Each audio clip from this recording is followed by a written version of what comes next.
महापुरुष कहले धंदी हे लोक मरिबे धर्म होइब नष्ट का घरे कड़ी कजिया झगड़ा हो तो से माँ जनक जो मझे उठिले कौन छुआ को धरी उठिले छुआ व्यस्त कला ना घर पड़ी आग आसबी बोल भक्त बत्सल भगवान की जय कौन सी भाई जदि उठिकी जाती आमर किसी असुविधा हुए मन कर जो जड़े भाई कि मौसा भाविले ना अध घंटा खंडे बसले जाऊँ उठिकी जी टीवी सब देखुली आम गाँव को आई देखी देखी देखिली तो से लोक जाऊँ घर को जी अध घंटा खंडे बसले आमर किसी असुविधा होनी कहीं कहले से धीरिकी उठे हाथ देखे देखे पड़ेबी कि गोटे मार जदि इच्छा है मुझे उठिकी जी आमर भारी असुविधा होता है कहीं कहले ना से माँ जनक एकुटिया उठबनी कौन कर चारि पाँच जन को फुसल कौल पूरा अध घंटा खंडे बस बुढ़ी चल घर एकाथरे चारि पाँच जन को फुसल उठिकी गला बेले छेके खंडे उठे नहीं पड़ेब तेणु अंततः माँ मान मोर नवेदन आपण की उठिकी जातुनि है तेणु धंदी हे लोक मरिबे धर्म होइब देव शून्यरो घोर नाम प्रकट देव शून्यरो घोर नाम प्रकट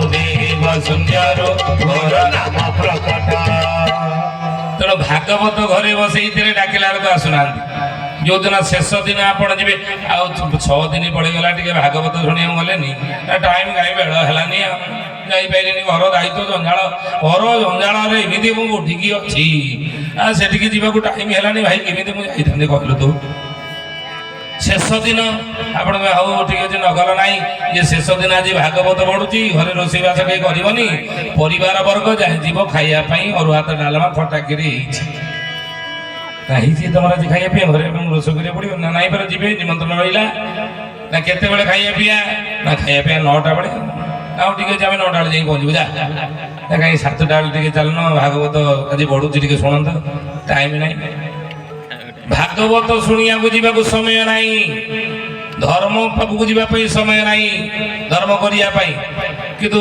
देखिए आपण मैंने दैवाद जदि क्या घरे स्वामी स्त्री भितर कली कजिया झगड़ा जदि कौ दिन गोटे आपण गाँव में बेड़ापाड़ा गाँव में जदि स्वामी स्त्री भितर कौ दिन गोटे झगड़ा क्या घरे से दिन क्या निमंत्रण करने दरकार नहीं गाँटा सारा सब जाक दौड़ी आपण घर द्वार को स्वामी स्त्री बाड़ी पीड़ा चल चल नहीं तुमको से डाकी निमंत्रण करते ना भागवत निमंत्रण करते भागवत बसला बोली गलनी बाड़िया पीटा आई स्वामी स्त्री दौड़ी जाऊँ निमंत्रण बिना निमंत्रण तेणु हाड़ीदास यही कथा लिखिले कि धंदी हे लोक मरिबे धर्म होइब नष्ट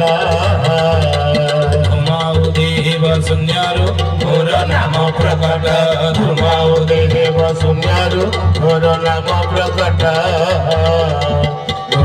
देव शून्यरो घोर नाम प्रकट तेणु धंदी हे लोक मरिबे धर्म होइब नष्ट लोके धंदी ही आज मरुचंद किंतु धर्म करिया को इच्छा ना दह गला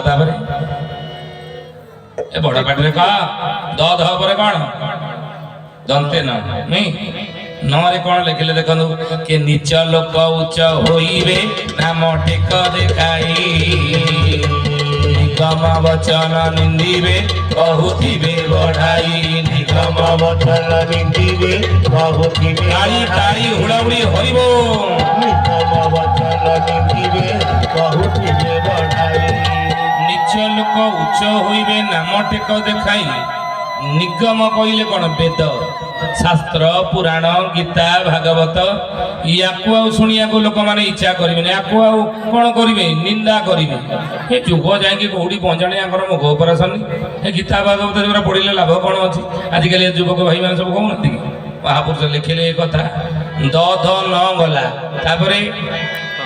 दध न पर कौन कहले ना पर द्रव्य पर नारी की बड़े हरिबे दुष्ट प्रमाद पड़िब अनेक पापी होइबे नष्ट प्रमाद पड़िब अनेक पापी होइब नष्ट प्रमाद पड़िब अनेक पापी होइब नष्ट पंडित किए कहले पंडित क्या कहवा ନା ସେ ପୂଜା କରୁଛନ୍ତି ଯିଏ ମନ୍ଦିରରେ ତାଙ୍କୁ ପଣ୍ଡିତ ଆମେ କହିବା ହଁ ସେ ପୂଜକ, ପଣ୍ଡିତ ଆମେ ଏମିତି କହିପାରିବାନି। ହଁ ସିଏ ଯଜ୍ଞ ହୋମ କରୁଛନ୍ତି ସେ ପଣ୍ଡିତ ନାହିଁ, ସେ ହଁ ଜଣେ କର୍ମକାଣ୍ଡୀ ଜଣେ ପୂଜକ, କିନ୍ତୁ ପଣ୍ଡିତ ଆମେ କହିପାରିବାନି। ହଁ ସିଏ ତାବଲା ବାଦକରେ ବିଶାରଦ ସେ ପଣ୍ଡିତ, ପଣ୍ଡିତ ସେମିତି କୁହାଯିବନି। ସେ ପ୍ରବଚନ ଦଉଛନ୍ତି ସେ ପଣ୍ଡିତ ନା, ପଣ୍ଡିତ କି ନା ମାତୃବତ ପରଦାରେଷୁ ପରଦ୍ରବ୍ୟେଷୁ ଲୋଷ୍ଟ୍ରବତ୍ आत्मवत सर्वभूतेषु ज पश्यति स पंडिता। पंडित की ना मातृवत परदारेषु, दारा कले स्त्री पर नारी की जी माँ भली देखे सी हूँ पंडित। नहीं परद्रव्येषु लोष्ट्रवत्, भगवान मते जतिकी देइछन्ति सेतिकी रे मु संतुष्ट होई शांति रे रहिबी।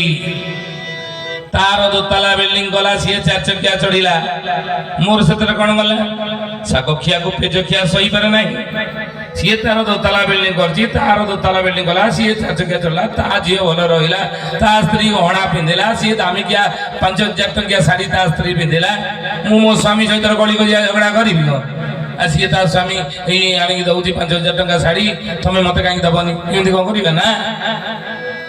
भगवान जतिकी देइछन्ति सेतिकी रे संतुष्ट रहिबा दरकार, संतुष्ट शांति रे चलिबा। हे ज्ञानी गुणी मंडली महापुरुष कहजन आमे कहू जतिकी प्रभु देइछन्ति सेतिकी रे संतुष्ट रहिबा। ए कथा किए कहिली ना भीम भई। आपण मन निकट रे जोरंदा ना, ये जोरंदा महिमा धर्मर प्रचारक हेउजन भीम भई। अच्युतानंद महापुरुष ई कथा को लिखिचन्ति 64 पटल रे, 64 पटल मालिकार लिखिछन कली जुगरे द्वापर जुगर नित्य किशोरी माँ राधाराणी 2 थर पुरुष शरीर रे जन्म हेबे। द्वापर जुगर नित्य किशोरी माँ राधाराणी कली जुगरे 2 थर पुरुष अंग रे जन्म हेबे, शरीर रे जन्म हेबे। जणे हेले कि जणे हेले कि भीम भई, जन्मरु अंध जाति रे कंध, ये भीम भई ये होचने कि द्वापर जुगर नित्य किशोरी माँ राधाराणी। आउ जने कि कहूनांती आउ जने किए जाननांती, आमे आपण को कहबू जे कि एइकना कहबनी, एइकना कहले हुए तो उठिकी अधारु घरु काले किए पड़िबो नहीं, जे शेष पर्यंत बसिकी रहिबो आमे कहबो। माँ मैंने सब सीरियल देखुथिबे, देखुना ना आ सीरियल देखिबेनी की कथा। सीरियल बेले स्वामी जदि चा टिके मागिदेव ये चा देल टे मुंड बिंदुची टे पीवा, मर्च पर्च गली पकई अदा पकई ये चा कटा करदेल पीवा, उठी पारे निजे चा करके पी दियो, उठबनी कौन एत जोर बड़पाटे कौच ना। सीरियल टाइम सीरियल देखुच मत अधार उठे चा पी कौच जापर निजे चा करके पियो नहीं। तेणु हे ज्ञानी गुणी मंडली सीरियल देरे इमिति मुंडटी माँ माने आमे पुरई दियंती जे आ सीरियल जो दिन हुए रंधा बड़ा रोषेईवास माँ माने सेतिक टाइम बंद कर दियंती नहीं। आ से सीरियल वाला मध्य भारी चालाकिया, सी सीरियल वाला बांधिकी माँ मान को रखा कौन करते कहले ना सीरियल टाक इमिति टाइम रे थपकिनी बंद करदेवे जे माँ मैंने खाली घारी रखीदेला नहीं, दिन सारा खाली घारी होते नहीं। बासन माजिला बेले, परिवा काटिला बेले, रोषेईवास कला बेले खाली घारी होते केतेबेले संध्या बेला हम आगो को कौन हो देखा। जिमती सीरियल वाला सब रखी दियंती आमे सिमती सब रखीदेलु यहाँ नहीं। कली जुगरे आतिक सीरियल सब घर भंगा कथा अच्छे ना, भल कथा घर जोड़ा कथा कौ सीरियल दौच ना, घर भांगा कथा दौच। गोटे स्वामी की केमती 3 जन बाहा हे कंपिटिशन कर सीरियल युग सब देखा घर भंगा कथा, घर जोड़ा कथा देखनी देखा ना। तेणु महापुरुष कथा कही आम सेमती रखीदेलु, सीरियल वाला जमी रखती आम रखीदेलु। शाशु बो भर केमती कली हो दी जा भीतर केमती कली कजिया हो सब जाक सीरियल घर भांगिया कथा देखा आम सीरियल मलिया ये रखीदेलु। द्वापर जुगर नित्य किशोरी माँ राधाराणी कली जुगर 2 थर पुरुष अंग रे जन्म हेबे। जड़े होउछन कि भीम भई, आउ जड़े कि शेष को जी बसी रही कहबू एक ना कहबूनी बुझे। तेणु से भीम भई जन्मान अंध, जन्मान अंध ଜାତିରେ କନ୍ଧ ଜନ୍ମରୁ ଅନ୍ଧ। ଯେ ମହିମା ଧର୍ମର ପ୍ରଚାରକ ସିଏ କ'ଣ କହିଛନ୍ତି କଳିଯୁଗର ଲୋକମାନଙ୍କୁ? ଭଗବାନ ଯେତିକି ଦେଇଛନ୍ତି ସେତିକିରେ ସନ୍ତୁଷ୍ଟ ହୋଇ ଶାନ୍ତିରେ ରୁହ। କ'ଣ କହିଲେ? ମୁଁ ଝିଅ ଭାଗିନୀ ମୂଢ଼ ପାପୀ ପ୍ରାଣୀ ଆଶା ଲୋଭେ ଅନୁସରି ଦେଖି ମୋ ବିକଳ ଦେବ କଞ୍ଜାମୂଳ ଦିନ ବଞ୍ଚିବି ଯେ ପରି ଦିନ ବଞ୍ଚିବି ଯେ हरि महाप्रभु ଦିନ ବଞ୍ଚିବି ଯେ ପରି दीनबन्धु जे ପରି ମହାପ୍ରଭୁ ଦିନ ବଞ୍ଚିବି ଯେ परि ମୁଁ ଯେ ଅଭାଗିନୀ ମୂଢ଼ ପାପୀ ପ୍ରାଣୀ ଆଶା ଲୋଭେ ଅନୁସରି ଦେଖି ମୋ ବିକଳ ଦେବ ଖଞ୍ଜାମୂଳ ଦିନ ବଞ୍ଚିବି ଯେପରି ଯେପରି ମୁଁ ଦିନ ବଞ୍ଚି ପାରିବି, ବଞ୍ଚିବା ପାଇଁ ଯେତିକି ଦରକାର ହେ ଭଗବାନ ମତେ ସେତିକି ମୋ ପାଇଁ ମୂଲ ଖଞ୍ଜି ଦେବେ।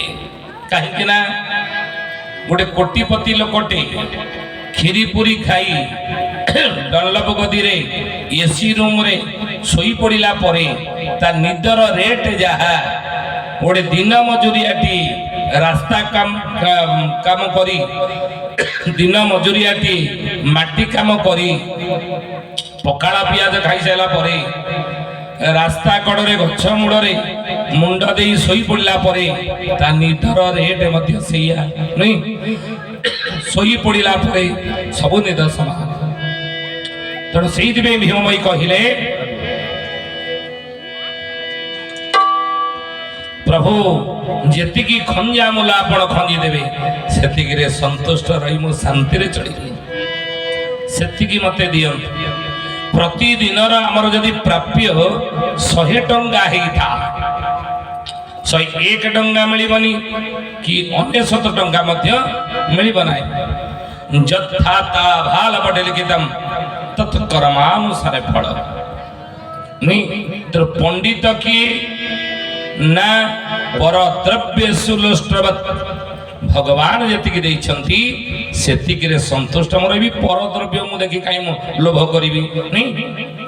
ଆଉ କଣ ନା ମାତୃବତ ପରଦାରେ ସବୁ ପରଦ୍ରବ୍ୟ ସୁଲଷ୍ଟ୍ରବତ୍ ଆତ୍ମବତ ସର୍ବଭୂତେଷୁ ଯ ପଶ୍ୟତି ସ ପଣ୍ଡିତା। ଯେ କଣ କରେ ନା ଆତ୍ମବତ ସର୍ବଭୂତେଷୁ ସମସ୍ତଙ୍କ ଭିତରେ ଆତ୍ମାକୁ ଦେଖେ। ଆତ୍ମା ହେଉଛି ସମାନ, ମୋ ଭିତରେ ଯୋଉ ଆତ୍ମା ତା ଭିତରେ ସେ ଆତ୍ମା କୀଟଠାରୁ ବ୍ରହ୍ମ ପର୍ଯ୍ୟନ୍ତ ସମସ୍ତଙ୍କ ଭିତରେ ସମାନ ଆତ୍ମା ରହିଛି। ଏ ସଂସାରକୁ ଯେ ଆତ୍ମଜ୍ଞାନ ଭଳି ଦେଖେ ସେ ହେଉଛି ପଣ୍ଡିତ। ଜଣଙ୍କର ଆତ୍ମଜ୍ଞାନ ହେଇଛି ବୋଲି ଜାଣିବା କେମିତି? ଜଣେ ଆତ୍ମଜ୍ଞାନୀ ବୋଲି କେମିତି ଜାଣିବା? ନା ଦୁଃଖରେ କାତର ହେଇ ଯେ ଭଗବାନଙ୍କୁ ନିନ୍ଦା କରେ ନାହିଁ, ସୁଖରେ ବିଭୋର ହେଇ ଯେ ଭଗବାନଙ୍କୁ ଭୁଲି ଯାଏ ନାହିଁ, ସେ ହେଉଛି ଆତ୍ମଜ୍ଞାନୀ। ବୁଝିଲେ? ଏକଥା ଆଲୋଚନା କଲେ ସମୟ ଭିତରେ ଆମେ ସଡ଼କୁ ଯାଉ। ତେଣୁ ହରିଦାସ ମହାପୁରୁଷ ଲେଖିଲେ ନିଚ ଲୋକ ଉଚ୍ଚ ହୋଇବେ ନାମ ଟେକ ଦେଖାଇ ନିକମ ବଚନ ନିନ୍ଦିବେ କହୁଥିବେ ବଢାଇ। ଶାସ୍ତ୍ର ପୁରାଣକୁ ବେଦ ଉପନିଷଦ କଥାକୁ ମାନିବେ ନାହିଁ। ଧନ ଗଲା ତାପରେ କଣ ଏ ପ ଗଲା ନା କି ପ ଗଲା ପରଦ୍ରବ୍ୟ ପର ନାରୀ କି ବଳେ ହରିବେ ଦୁଷ୍ଟ ପ୍ରମାଦ ପଡ଼ିବ ଅନେକ ପାପୀ ହୋଇବେ ନଷ୍ଟ।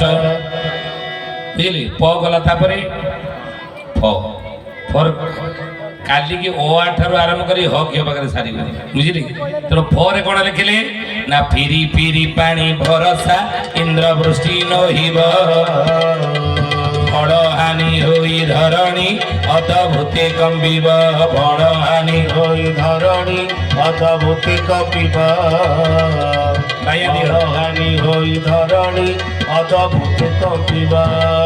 କହିଲେ ଫିରି ଫିରି ପାଣି ବରଷା ଇନ୍ଦ୍ର ବୃଷ୍ଟି ନହିବ ବର୍ଷା ଅଭାବ ହବ କେବେଠାରୁ ଆଗକୁ ଆପଣ ଦେଖିବେ ଠିକ ସେ ବର୍ଷା ହବ ନାହିଁ ସ୍ୱାଭାବିକ ବର୍ଷା ଆଗକୁ ହବ ନାହିଁ ଲେଖିକି ରଖନ୍ତୁ ଏ କଥା କେବେଠାରୁ ହେବନି ନା ବାମେ ଅସ୍ତୁ ନେତ୍ର ଦକ୍ଷିଣେ ତ୍ରିଗୁଣକୁ ଖଞ୍ଜିବ କୁଶ ହେବ ନଦୀ ସକାଳ ରାମ ନିଶ୍ଚୟ ଦେଖିବ କୁଶ ହେବ ନଦୀ ସକାଳ ରାମ ନିଶ୍ଚୟ ଦେଖିବ କୁଶ ହେବ ନଦୀ ସକାଳ ରାମ ନିଶ୍ଚୟ ଦେଖିବ।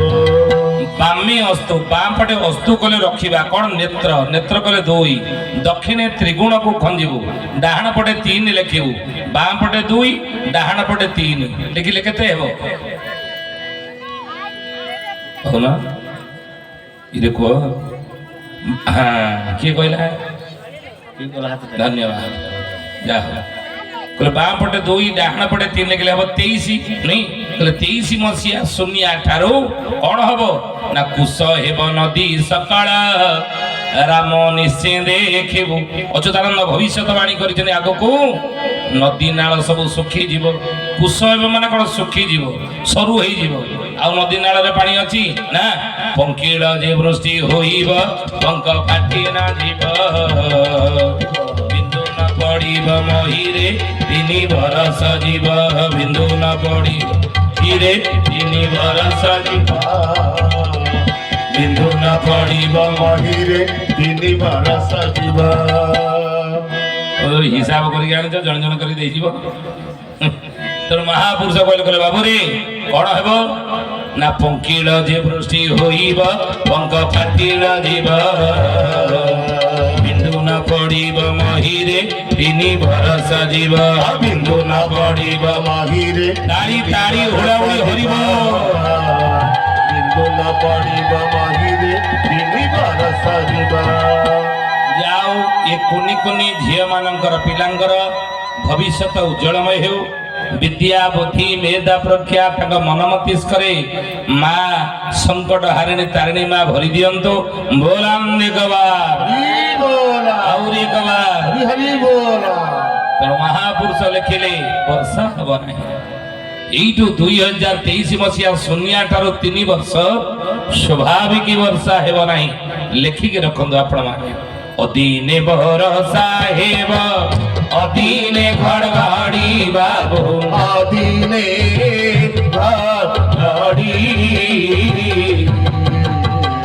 ବିହନ ଯାଇ ଚାଷୀ ଛାଡ଼ୁଥିବା ରଡ଼ି ଚାଷୀ ଛାଡ଼ୁଥିବା ରଡ଼ି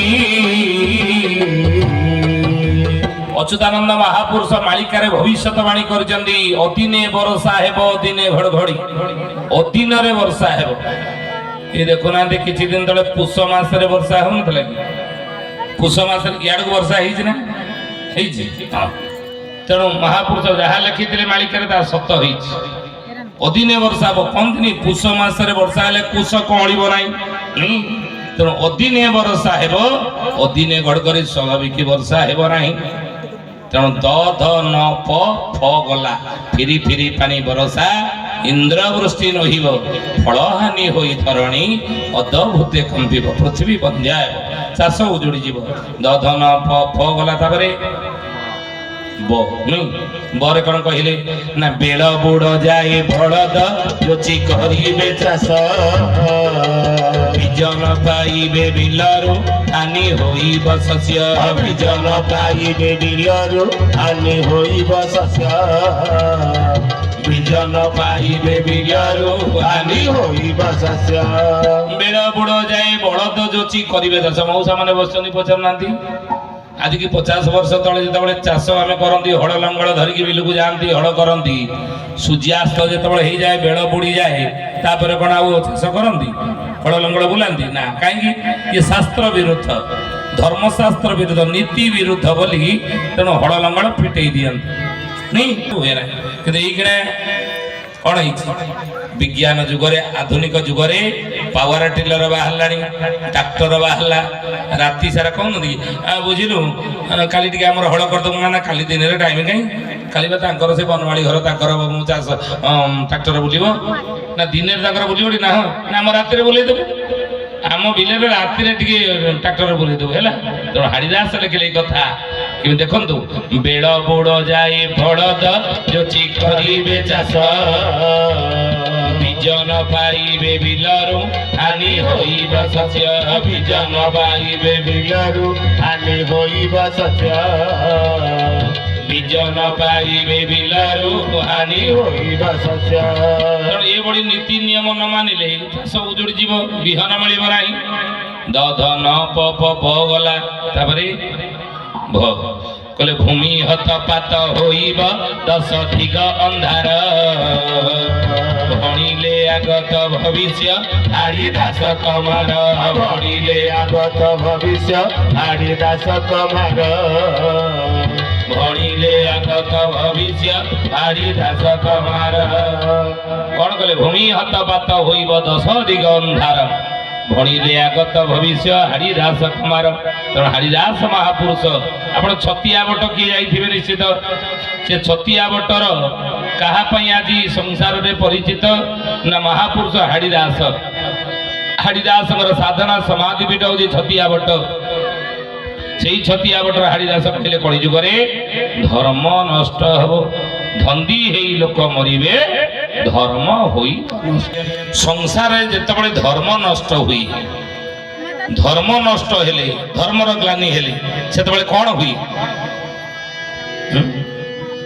ଧର୍ମରେ ଯେତେବେଳେ ଗ୍ଲାନି ହେବ ଧର୍ମ ନଷ୍ଟ ହେବ ସେତେବେଳେ କ'ଣ ହୁଏ ହାଡ଼ିଦାସ ଲେଖିଲେ ଧର୍ମ ଚାରି ପାଦ ନିଶ୍ଚୟ ବୁଡ଼ିବ ଧରଣୀ କମ୍ପିବ ଶୁଣ ଦିଗତ ହିଁ ଧୂମ୍ରବର୍ଣ୍ଣ ହେବ କହିକି ଘଟିବ ଗୁଣ ଜୟ ଜଗନ୍ନାଥ ପତିତ ପାବନ ଓଡ଼ିଶା ବଡ଼ ଠାକୁର ଅଳ୍ପ ବଟବାସୀ ପ୍ରଭୁ ଭ୍ରମ ରାଶି କଳିକାଳୁ ସନାତନ କହିଲେ କଳି ଯୁଗରେ ଧର୍ମ ଚାରି ପାଦ ନିଶ୍ଚୟ ବୁଡ଼ିବ ଧର୍ମର ଚାରିଟା ପାଦ କଳି ଯୁଗରେ ବୁଡ଼ିଯିବ ଧର୍ମର ପୁଣି ପାଦ କ'ଣ କୁଆଡ଼ୁ ଆଇଲା ଧର୍ମର କ'ଣ ପାଦ ଅଛି ହଁ ଅଛି ସେ କେଇଟା ପାଦ ନା ଧର୍ମର ଚାରିଟା ପାଦ କ'ଣ କ'ଣ ତାର ନା ନା ଏକରେ ହେଲା କ'ଣ ନା ମହାତପ ଏକ ହେଲା ତପ ତପସ୍ୟା ଦୁଇରେ ହେଲା ଦ୍ୱିତୀୟ ପାଦ ହେଲା ଶୌଚ କହିଲେ ନିୟମ ନୀତି ନିୟମ ମାନିବା ଇଏ ଧର୍ମର ଦ୍ୱିତୀୟ ପାଦ ତପ ଶୌଚ ତୃତୀୟ ପାଦ ହେଲା ଦୟା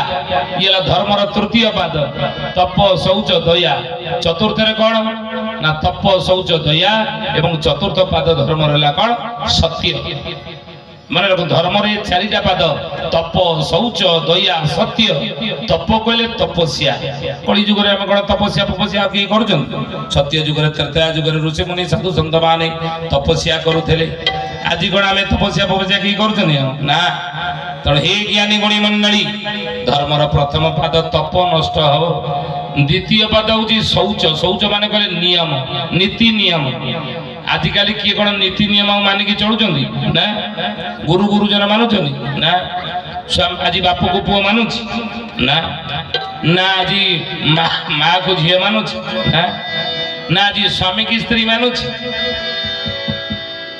ଏଇଟା ତ କହୁନାହାନ୍ତି କିଛି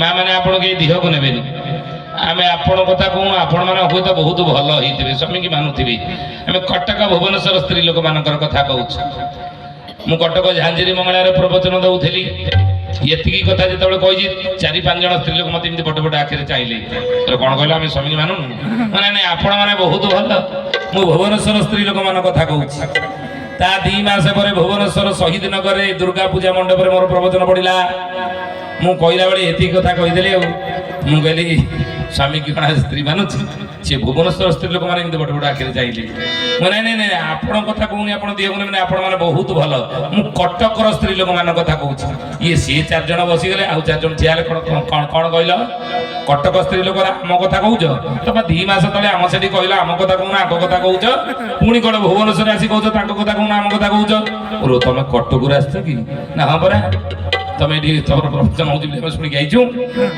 କିନ୍ତୁ ହି ମା ମାନେ ଆପଣ ବିଶ୍ୱାସ ରଖନ୍ତୁ ଆପଣଙ୍କ କଥା କହୁନୁ ଆପଣ ମାନେ ବହୁତ ଭଲ ନାଇଁ ଆଜି କ'ଣ ସ୍ୱାମୀକି ସ୍ତ୍ରୀ ମାନୁଛି ନା ତେଣୁ ବାପକୁ ପୁଅ ମାନୁ ନାହିଁ ମାଆକୁ ଝିଅ ମାନୁ ନାହିଁ ସ୍ୱାମୀକି ସ୍ତ୍ରୀ ମାନୁ ନାହିଁ ନାଇଁ ଆଜି ଗୁରୁଜନକୁ ଲଘୁଜନ ମାନୁ ନାହିଁ ଗୁରୁକୁ ଶିଷ୍ୟ ମାନୁ ନାହିଁ ମାନୁଛି ନା ଆଗରୁ କହୁଥିଲେ ଗୁରୁ ବ୍ରହ୍ମା ଗୁରୁ ବିଷ୍ଣୁ ଗୁରୁଦେବ ମହେଶ୍ୱର ନାଇଁ କିନ୍ତୁ ଏଇକିଣା ଗୁରୁ ମାନେ କହୁଛନ୍ତି ଶିଷ୍ୟ ମାନଙ୍କୁ ଶିଷ୍ୟ ବ୍ରହ୍ମା ଶିଷ୍ୟ ବିଷ୍ଣୁ ଶିଷ୍ୟ ଦେବ ମହେଶ୍ୱର ମୁଁ ଯାଇଥିଲି ଭୁବନେଶ୍ୱର ମ୍ୟୁନିସିପାଲିଟି ସ୍କୁଲକୁ ଦେଖିଲି ଗୋଟେ ପିଲାଟେ ଚମ୍ପା ଫୁଲ ଗଛରେ ଚଢିଛି ମୁଁ ସାର୍ଙ୍କୁ ଡାକିଲି ମୋର ସାର୍ ଇଏ ଚମ୍ପା ଫୁଲ ଗଛ ନସମାନ ଡାଳ ଯଦି ଭାଙ୍ଗିଯିବ ତା ଗୋଡ଼ ହାତ ପଡ଼ିକି ଭାଙ୍ଗିବ ଆପଣ ପିଲାକୁ ଆକଟ କରୁନାହାନ୍ତି ଆକଟ କେମିତି କରି ମୋର 2-4 ବାହାର ପକାଉନାହାନ୍ତି ଚୁପ୍ତରେ ଯାଇକି କ୍ଲାସରେ ବସିବ ନା ପାହାର ପକେଇବି କାହିଁକି ମୁଁ ଚାକିରି କ'ଣ ମୋତେ ପିତା ଲାଗୁଛି ନା କ'ଣ କାହିଁକି ଏମିତି କହିଲେ ନା ସ୍କୁଲ କାନ୍ଥରେ ଲେଖା ହେଇଛି ଦଣ୍ଡମୁକ୍ତ ଅଞ୍ଚଳ 2 ପାହାର ପକେଇବି ଯାଇକି ମୋ ନାଁରେ କମ୍ପ୍ଲେନ୍ କରିଦେବ କ'ଣ ସସ୍ପେଣ୍ଡ ହେଇକି ଘରେ ବସିବି ମୋର ଯଦି ସେତିକି ନ କରିବି ଯଦି ଗୋଡ଼ ହାତ ଭାଙ୍ଗିଲା ପଡ଼ିକିରି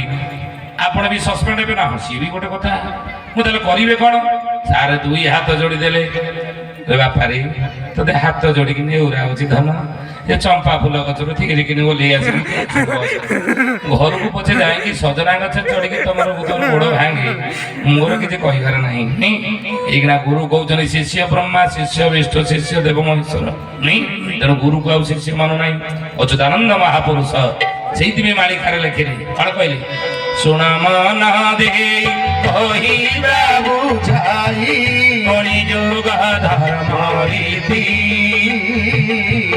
ଆଦ୍ୟ ପ୍ରାନ୍ତ କରି ଦେଉଛି ବୁଝାଇ ଦେଶ ନେବ ଅନୀତି ଶୁଣ ମୁଖେ ନ ରହିବ ନାରାୟଣ ଶୁଣ କେହି ନ ମାନିବେ ବଡ଼ ସାନ କେହି ନ ମାନିବେ ବଡ଼ ସାନ ଶୁଣ ଦିନ ହେବେ ଗୁରୁ ପଡ଼ ଶୁଣ ଧୀର ଦିନ ହେବେ ଗୁରୁ ପଡ଼ ଶୁଣ ଦିନ ହେବେ ଗୁରୁ ପଡ଼ ଶୁଣ ଶୁଣ ମନ ଦେଇ କହିବା ବୁଝାଇ କଳିଯୁଗ ଧର୍ମ ରୀତି କଳିଯୁଗର ଲୋକମାନେ ଧର୍ମ କର୍ମ କେମିତି କରିବେ ଆଦ୍ୟ ପ୍ରାନ୍ତ କରି ଦେଉଛି ବୁଝାଇ ଦେଶ ନେହେବ ଅନୀତି ଅନୀତି ଅନ୍ୟାୟ ନୀତି ନିୟମ କିଛି ମାନିବେ ନାହିଁ ଆଉ ମୁଖେ ନ ରହିବ ନାରାୟଣ ପ୍ରଭୁ ନାମ କାହାର ପାଟିରେ ସହଜେ ବସିବ ନାହିଁ କେହି ନ ମାନିବେ ବଡ଼ ସାନ କେହି ନ ମାନିବେ ବଡ଼ ସାନ କେହି ନ ମାନିବେ ବଡ଼ ସାନ ଶୁଣ ହେବେ ଗୁରୁ ପଡ଼ ଶୁଣ ଧୀର ଦିନ ହେବେ ଗୁରୁ ପଡ଼ ଶୁଣ ଦିନ ହେବେ ଗୁରୁ ପଡ଼ ଶୁଣ हे ज्ञानी गुणी मंडल धर्मर 4टा पाद थप शौच कले नीति नियम या कई नीति नियम कई मानिबे नाही आउ धर्मर 3य पाद हला दया आज दया कार का प्रति अछि ना जड़े बुढ़ी मरुथिले जणे हसु थिब 50 वर्ष तळकु जदी चली जिबा कि 30 वर्ष तळकु जदी आमे जिबा ताले जनक घरे तरकारी हेले से 4-5 घर को पठे दउथला नहीं जनक घरे तरकारी हेले 4-5 जन को पठे दउनथला जदी का घर मु देखि जे मो पिला दिने पड़िसा घर जदी चुली न जळुथब मो जेजेमा पचारिब हे तमर कोन आज रोसई बास होबन ना कोन कोई चुली जळिनी ना नाही आज चाउल ए ओळी अभाव संसार से तबळे थला दिन को 2 मुठा समस्त 2 वक्त खाइबा समस्त भाग्य रे जुटू नथला आज जदी 40 वर्ष तळको हम चली जिबा ये भरी परिस्थिति थेला नहीं ए ज्ञानी गुणी मंडली 2 वक्त दिन को पेट पूरा खाइया को मिलु नथला 40-50 वर्ष तळर कथा मु कहूची आपण मान समस्त अभिज्ञ अनुभवी आ भीतर थिबे मु समान अछंत सेतबेले मो जेजेमा पचारतला कहीं चुली जळिनी रोसई बास नाई नाई चाउल आज घरे नाई तो से रोसई आम चुली जळिनी मो जेजेमा ଇ ପୁରା ଗୋଟେ କୁଲାରେ କୁଲାଏ ଚାଉଳ ନେଇକି କଥା ଛୁଆ ଗୁଡା ଅଛନ୍ତି ସେ କଣ ଏମିତି ଉପାସ ରହିବେ ନେଇ ଚାଉଳ ଦେଇ ସେରେ ନେଇଯା ତୁ ରୋଷେଇବାସ କର ପିଲାଙ୍କୁ ରାନ୍ଧିକି ଖାଇବାକୁ ଦେ ଦେଖିବା ପଛରେ ତୁ ଫେରିବୁ ଫେରିବୁ ନ ଫେରୁ ନାହିଁ ନା ଏମିତି ସହଯୋଗ ମନଭୂମି ସମସ୍ତଙ୍କ ଥିଲା ସାହାଯ୍ୟ ସହଯୋଗ ଅନ୍ୟକୁ କରିବା କିଏ ଅସୁବିଧାରେ ପଡ଼ିଥିବ କିଏ ଦୁଃଖରେ ପଡ଼ିଥିବ କିଏ ବିପଦରେ ପଡ଼ିଥିବ କିଏ ଅଭାବରେ ପଡ଼ିଥିବ ଜଣେ ଯଦି ସବଳ ଅଛି ସମର୍ଥ ଅଛି ସେ ଆଉ ଜଣଙ୍କୁ ସାହାଯ୍ୟ ସହଯୋଗ କରୁଥିଲା କିନ୍ତୁ ଏଇକ୍ଷଣା ଜଣେ ବୁଢ଼ୀ ମରୁଥିଲେ ଜଣେ ହସୁଥିବ ଜଣେ ଅସୁବିଧାରେ ପଡ଼ିଛି ବିପଦରେ ପଡ଼ିଛି ଆଉ ଜଣେ ପାଖରେ ଛିଡ଼ା ହେଇକି ବଢ଼ିଆ ହେଇଛି ନଈ ପଡ଼ିଥିବ ଯେତିକି ବେଳେ ବିଧାଇ ମାରିବ ସେତିକି ବେଳେ ବଢ଼ିଆ ହେଇଛି ଆଉ ଟିକେ ଅସୁବିଧା ହଉନି ଆଉ ଟିକେ ଅସୁବିଧା ତାର ହଉନି ଆଉ ବିପଦ ତା ଉପରେ ପଡୁନି এইভাবে পরিস্থিতি তেমন মহাপুরুষ বলে বাবুরে দয়া ধর্ম কলি যুগরে রহিব ନାହିଁ তেমন ধর্মর তৃতীয় পাদ হলা দয়া ধর্মর 4 নম্বর পাদ চতুর্থ পাদ কোন সত্য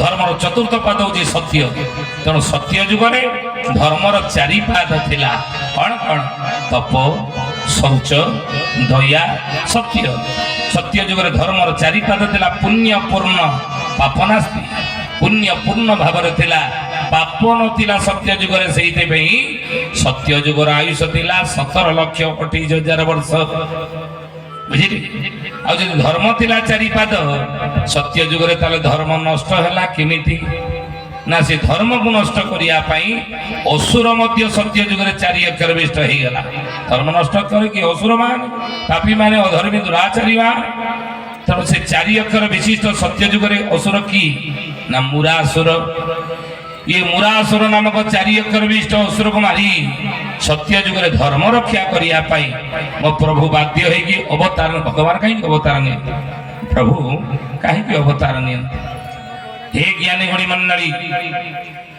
अर्जुन को गीता रे भगवान कृष्ण बुझे रे अर्जुन अर्जुन पचारे हे भगवान आपण को विषय शास्त्र पुराण कहुए आपण अरूप निर्गुण निराकार जदि निर्गुण निराकार अरूप ताले आपण रूप कहीं हुंती अरूपर रूप कहीं केतेबेले हुंती निराकार नराकार प्रभु आपण कहीं केतेबेले हुंती भगवान उत्तर अर्जुन कौन देइथिले ना जदा जदा ही धर्मस्य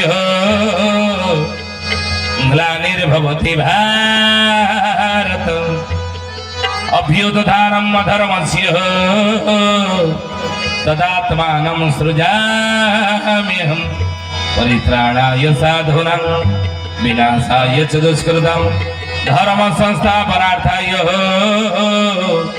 संभवामि जुगे जुगे हे अर्जुन मु निराकार नराकार रूपर रूप केतेबेले हुए ना जेतेबेले धर्मर ग्लानि हुए अधर्म जेतेबेले बढ़ी चाले पाप जेतेबेले अन्य अनीति संसार बढ़ी चाले पृथ्वी वक्षरे से पाप अधर्मर भार सहिबा जेतेबेले असह्य हुई सेतेबेले पृथ्वी मां मते अर्चना करी श्रवण कीर्तन विष्णु स्मरण पाद सेवनम अर्चना बंदन दास्य सख्य आत्मनिवेदनम ये 9 प्रकार भक्तिर आश्रय भक्त नहीं था भक्त नहीं भगवत प्राप्त करे तर पंचम भक्तिर नामला अर्चना भक्ति ये अर्चना भक्तिर आश्रय नहीं के पृथ्वी मां जेतेबेले ता वक्षरे पापर भार सहिबा असह्य हुई सेतेबेले पृथ्वी मां भगवान को अर्चना करे प्रभु ये अधर्म पापर भार मु सही पारु नाही आपण अरूपर रूप होई निराकार नराकार ही मो वक्षरे अवतार नहीं पापर भार को लाघव करंतु प्रभु सेतेबेले कोन करंती भागवत रे लिखा अछि दुष्ट निहिबारी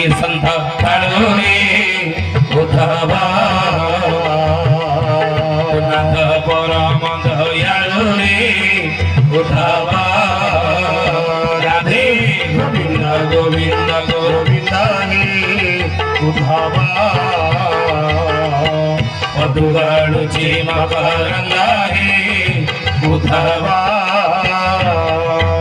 दुष्ट निवारी संत पाळुतु नाथ परम दयाळु दुष्ट विनाश करी संत पालन करिया पे प्रभु जुगे जुगे निराकार नराकार अरूप रूप होइछंती नहीं हे ज्ञानी गुणी मंडली तेणु सत्य जुगर असुर है मुरासुर ये 4 अक्षर विष्ट असुर को मारी धर्म सत्य जुगर रक्षा करिया पाई भगवान बाध्य कि मोर 4 अक्षर अवतार नेले कि नरसिंह प्रभु कहले रे सत्य जुगर मनीष संसार भीतर परिवार भीतर स्त्री पिला छुआ धरी तेलरण संसार भीतर सुख रे शांति रही जदि भगवत प्राप्त करे मुक्ति पाइया चाहूँ ना तुम सहज सरल बाट हो कौन ना तप कर तप कर तप कर सत्य युग हूँ तपस्या प्रधान युग ये सत्य युग चलीगला आ ये सत्य युगर आयुष हूँ 17,28,000 वर्ष अच्छा कहले कि सत्य युगर मनुष्यर आयुष केते सत्य युगर लोकंर आयुष केते लक्षे वर्ष कहीं ना वीर्यगत प्राण सत्य युगर लोकंर प्राण शक्ति थिला वीर्य लक्षे वर्ष आयुष थिला ये सत्य चली जाए आसला त्रेतया युग त्रेता युगरे धर्मर गोटे पाद फुटिगला धर्म रहा 3 पाद कौन कौन शौच दया सत्य ये 3 पाद त्रेता युगर धर्म रहा तो से त्रेतया युगर आयुष कमिकी होगला केते 12,96,000 वर्ष धर्म जदि 3 पाद रहा ये धर्म को नाश करने असुर 3 एकर विष्ट होगला कि रावण अनेक असुर थे कि समय प्रतापी असुर था रावण अच्छा कहले देखी त्रेतया युगर आयुष कमिकी होगला केते 12,96,000 वर्ष अच्छा त्रेतया युगर मनुष्यर आयुष केते हैला सत्य युगर थिला लक्षे वर्ष त्रेतया युगर मनुष्यर आयुष है 10,000 वर्ष कहीं ना प्राण शक्ति वीर्य आसी रहा मज्जार हाड़ भीतर जो मज्जार अच्छी से मज्जार रहा प्राण आयुष कमिगला लक्ष्य 10,000 वर्ष तेणु तृतीय युगर धर्म रहा 3 पाद से धर्म को नाश करने असुर होगला 3 एकर विष्ट कि रावण ये रावण रूपक 3 एकर विष्ट असुर को मारी तृतीय युगर धर्म रक्षा करने प्रभु मोर बाध्य 3 एकर अवतार नेले कि श्री राम किए कहला श्री राम तेणु प्रभु बाध्य 3 अक्षर अवतार नेले प्रभु कहले तृतीया युगर मनीष परिवार संसार भितर रही स्त्री पिला छुआ धरी तेलगुण संसार भितर जदि आनंद सुख शांति चलने को चाहूच ना आ शांति रही जदि भगवत प्राप्त कर मुक्ति पाइबा चाहूच तुम सहज सरल बाट है कौन तृतीयाम जजतमुखी यज्ञ कर यज्ञ कर यज्ञ कर तृतीया युग हूँ यज्ञ प्रधान युग मन रखते कथा यज्ञ द्वारा मुक्ति मिलूला तृतीया चलीगला आसला द्वापर युगर धर्मर आउ गोटे पाद कटिगला धर्म रहा 2 पाद द्वापर युगरे कौन कौन दया आउ सत्य ये 2 पाद द्वापर युगर धर्म रहा धर्म रहा 2 पाद द्वापर युगर आयुष कमिकी होगला केते 8,64,000 वर्ष द्वापर युगर आयु द्वापर युगर आयु किंतु द्वापर युगर मनुष्यर आयुष केते ना 1,000 वर्ष डाण पड़ आउ गोटे शून्य कटिगला 1,000 वर्ष कहीं ना प्राण शक्ति मज्जार आसी रहा अस्थि हाड़ रहा प्राण नहीं हे ज्ञानी गुणी मंडली आ द्वापर युगर धर्म जदि 2 पाद रहा से धर्म को नाश करने असुर 2 अक्षर विष्ट होगला कि कंस ये कंस रूपक 2 अक्षर विष्ट असुर को मारी द्वापर युगर धर्म रक्षा करने प्रभु मोर बाध्य 2 अक्षर अवतार नेले कि कृष्ण नहीं आ भगवान कहले द्वापर युगर मनीष संसार भितर परिवार भितर स्त्री पिला छुआ धरी तेलगुण संसार भितर सुख शांति आनंद चली जदि भगवत प्राप्त करी ये जोनि जन्म मुक्ति पाइबा चाहूच ना तो सहज सरल बाट हूँ कौन द्वापरे परिचर्य प्रपतिया सेवा कर ये 3 गोटे युग चलीगला आसला कौ युग कड़ी युग ये कड़ी युगर धर्म रहा 1 पाद कौन कड़ी युगर आज धर्म गोटे पादरे अच्छी आप धर्म ना धर्मर गोटे पाद अच्छी कौन से पादटा ना सत्य नहीं गोटे पाद रहा कि सतर कड़ी युगर धर्म अच्छी प्रमाण कौन सतर धर्म अच्छी बोली प्रमाण कौन अच्युतानंद महापुरुष हरिवंश लेखे आप पढ़ी हरिवंश घरे पढ़ुना सी हरिवंश लेखा है कौन सत्य रे पृथ्वी देव अच्छी सासिया भाड़ा देव अच्छी सासिया भाड़ा सत्य रे मेघ माने जे बसंती सारीरा बाबू बरसंती सारीरा सत अच्छी बोली पृथ्वी शस्य दौची आज सत कली युगर धर्म अच्छी बोली आज चंद्र सूर्य आतजात हेउचंदी सत अच्छी बोली धर्म टिकी अच्छी बोली आज दिन राति कली युगर हेउची सत अच्छी बोली आज मेघ माने मध्य वर्षा करुचंदी सत अच्युतानंद महापुरुष लिखिले हरिवंश रे सत्य समुद्र কেবে লাগাইবা হো কেবে না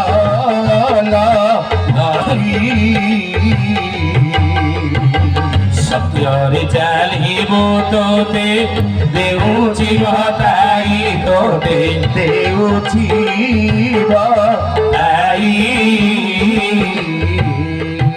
সত ଅଛି ବୋଲି ଧର୍ମ ଅଛି ସତ ନଥାନ୍ତା ଧର୍ମ ନଥାନ୍ତା ବୁଝିଲେ ତେଣୁ କଳି ଯୁଗରେ ଧର୍ମ ଅଛି ଏକ ପାଦ ସତ୍ୟ ଧର୍ମ ଯଦି ଏକ ପାଦ ରହିଲା ତାହେଲେ କଳି ଯୁଗର ଆୟୁଷ କେତେ ହେଇଗଲା କମିକି ନା 4 ଲକ୍ଷ ଯେ 32 ସହସ୍ର କଳି ଯୁଗର ଅଟଇ ଆୟୁଷ आपण माने किए कौन भावुचंदी मन भीतर हुए तो से कथा आम जानी न पारू किंतु किए केते रेट रे शुणुचे कि बड़ी भाव रे मुह देखिदेले कहीदेबू बुझिले तेणु कलिजुग रे महापुरुष कहले धर्म अच्छी सतरे कलिजुगर आयुष कमिक हेगला केते 4 लक्ष जे 32 सहस्र कलिजुगर टई आयुष 4 लक्ष 32,000 वर्ष कलिजुगर आयु धर्म रहिला एक पाद सत्य आउ से सत आ कलिजुगर मनुष्य आयुष केते हेला कहले केते सत्य जुगर सत्य जुगर लक्षे तृतीय जुगर मनीषर गोटे शून कटिगला 10,000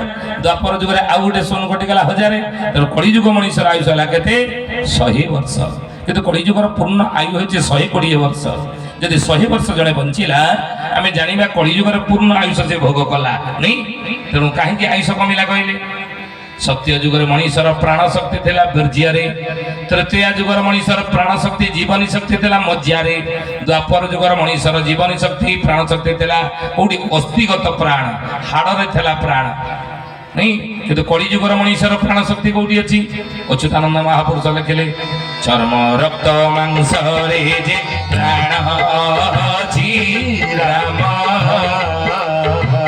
शेष कड़ी रे ध्यान बढ़िब जे काम बढ़िब जे काम बाबू बढ़िब जे काम बढ़िब जे काम बाबू बढ़िब जे काम चर्म रक्त मांसरे जे प्राण अछि राम कलिजुगर मनीषर प्राण कोठी अछि चर्म रे रक्त रे आ कोठी मांस रे किमे जानिबा किमिति जानिबा एटी प्राण शक्ति अछि बोली अच्युतानंद महापुरुष लिखिले मालिका रे कहले मशा कामुड़िले ध्यान भांगिबो मशा कामुड़िले ध्यान भांगिबो मशा कामुड़िले ध्यान भांगिबो मशा कामुड़िले ध्यान भांगिबो जन्मांतर जोग जाहार थिबो जन्मांतर जोग जाहार थिबो ठाकुर घरे बसी जे दुई हाथ जोड़िकी आखि बंद करके ठाकुर को ध्यान करुची दैवा तो जदि गोटे मशा आसिक जंगरे बसिक कामुड़िला कौन सी आखि बंद करके बस हाथ जोड़िकी ना सांगे सांगे हाथ आसिक ठाकी गोटे चापटा पकाउनी तेणु मशा कामुड़िले ध्यान भांगिबो मशा कामुड़िले ध्यान भांगिबो जन्मांतर जोग जाहार थिबो जन्मांतर जोग जाहार थिबो तेणु सत्य जुगर एमती नाला कि त्रेता जुगर द्वापर जुगर एमती नाला आप जानते श्रमिक महामुनि ध्यानस्थ हो बसते परीक्षित आसिक मल्ला साप बेकर गोड़े देले ध्यान भांगी ना तेणु से ध्यान भांगु नाला ठाकुर को ध्यान करुले कि एइकिना कलि जुगरे मशा कामुड़िले ध्यान भांगिबो कहीं ना प्राण शक्ति से द्वापर जुगरे कौतरे ना अस्थिगत हाड़े प्राण थिला सीथि देह ज्ञान जना पड़ू नाला कि कलि जुगरे एइकिना देह ज्ञान आमर जना पड़ुछि कहीं चर्म रक्त मांस रे जे प्राण अछि राम शेष कड़ी रे ध्यान बढ़िब जे काम तेणु हे ज्ञानी गुणी मंडली कहीं कथा कहलु ना कलि जुगरे धर्म रहा एक पाद सत्य नहीं आउ से एक पाद धर्म को काटिया कलि जुगरे असुर मध्य एक अक्षर विष्ट हो गला कि शुणी आगर नहीं तेणु कलि जुगरे आज रावण कुंभकर्ण भली बड़ बड़ असुर ना कि कलि जुगरे एक अक्षर विष्ट असुर कि अच्युतानंद लिखिले कड़ी 5 सहस्र जे प्राणी मारे रही मारबे प्राणी किछि न जाई मुकार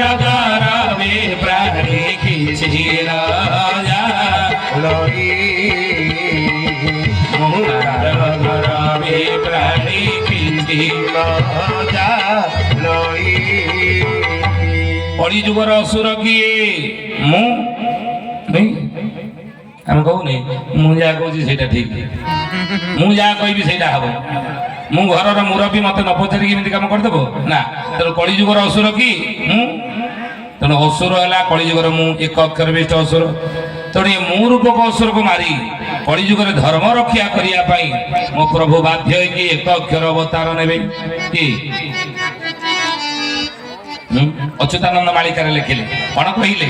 କହିଲେ ମୋର ମୋର କହି ସରବେ ମରିବେ ଅଚ୍ୟୁତର କିସ ଗଲା, ଥିଲା ପୁରୁଷ ଚେତାରେ ବିହରେ ବିହଦା ପୁରୁଷ ମଲା। ଜୟ ଜଗନ୍ନାଥ ପତିତ ପାବନ ଓଡ଼ିଶା ବଡ଼ ଠାକୁର, ଅଳ୍ପ ବଟବାସୀ ପ୍ରଭୁ ବ୍ରହ୍ମ ରାଶି କଳି ପଡୁଛ ଦାସନ। ଅସୁର ହେଲା ମୁଁ, ଏ ମୁଁ ରୂପକ ଅସୁରକୁ ମାରି କଳି ଯୁଗରେ ଧର୍ମ ରକ୍ଷା କରିବା ପାଇଁ ପ୍ରଭୁ ମୋର ଏକ ଅକ୍ଷର ଅବତାର ନେବେ। କଣ? ଏ ଜ୍ଞାନୀ ଗୁଣୀ ମଣ୍ଡଳୀ, ସତ୍ୟ ଯୁଗରେ ତପସ୍ୟା ଦ୍ୱାରା ମୁକ୍ତି ମିଳୁଥିଲା, ତ୍ରେତୟା ଯୁଗର ଲୋକମାନେ ଯଜ୍ଞ ହୋମ ଦ୍ୱାରା ମୁକ୍ତି ପାଉଥିଲେ, ଦ୍ୱାପର ଯୁଗେ ପ୍ରବଜ୍ୟା ସେବା ଦ୍ୱାରା ମୁକ୍ତି ପାଉଥିଲେ। ତାହେଲେ କଳି ଯୁଗର ଲୋକମାନଙ୍କୁ ଭଗବାନ କହିଲେ ରେ କଳି ଯୁଗର ମଣିଷ, ପରିବାର ଭିତରେ ସଂସାର ଭିତରେ ସ୍ତ୍ରୀ ପିଲା ଛୁଆ ଧରି ତେଲନ ସଂସାର ଭିତରେ ସୁଖରେ ଶାନ୍ତିରେ ଆନନ୍ଦରେ ଚଳି ଭଗବତ ପ୍ରାପ୍ତ କରି ଜୁନି ଜନ୍ମରେ ମୁକ୍ତି ହେବାକୁ ଯଦି ଚାହୁଁଛ ନା, ତ ପାଇଁ ସହଜ ସରଳ ବାଟ କଣ କଣ କହୁନାହାନ୍ତି? कि अच्युतानंद लिखिले जुग मार्गटी कठिना कोटि के गोटी करंती जाना जे हो पथे बहु बाधा विघ्न सुजाने जे से हो पथे बहु बाधा विघ्न सुजाने जोग मार्गटी कठिन कोटि के गोटे जानती जनर केतक फूल पथे बहु बाधा विघ्न, बहुत बाधा विघ्न पथर रही कहीं कहले। अच्छा माँ मैंने कहले आप चप्पल सब पिंधि ना बाहर रखी जाइए, चप्पल सब अच्छे बाहर रखी आउ के कहीं पिंधन जी पिंधि थी सी पचारे पाखे तो चप्पल कौटी अच्छी ना बाहर थी गई ना बाहर थी गई गला आउ खबर जी आपण मैंने एठी बसछंती जदि चप्पल कथा चिंता करते ये चप्पलटा बाहर रख दी जाइए ऊपर पचन सारिक घर गला बेलू शुणिक सारिक घर गला बेलू आउ थी कि ना ताले प्रवचन मन लगे ना। अच्युतानंद महापुरुष मालिकार लिखिले करी माला धरी जुहा बोलुथिबा हरे बाबू बोलुथिबा हरे मन बोलुथिब जदि जाई विषय रे बाबू जाई विषय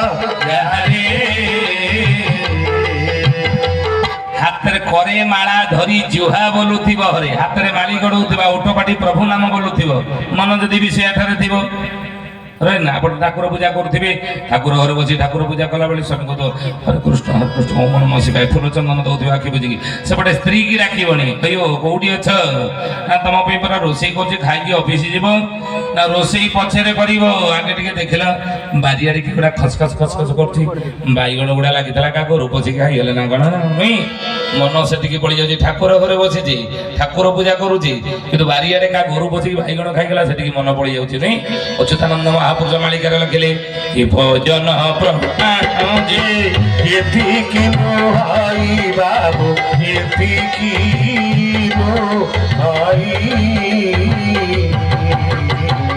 मन प्रकृति बसधा पद्म पाद धोई बाबू पद्म पाद धोई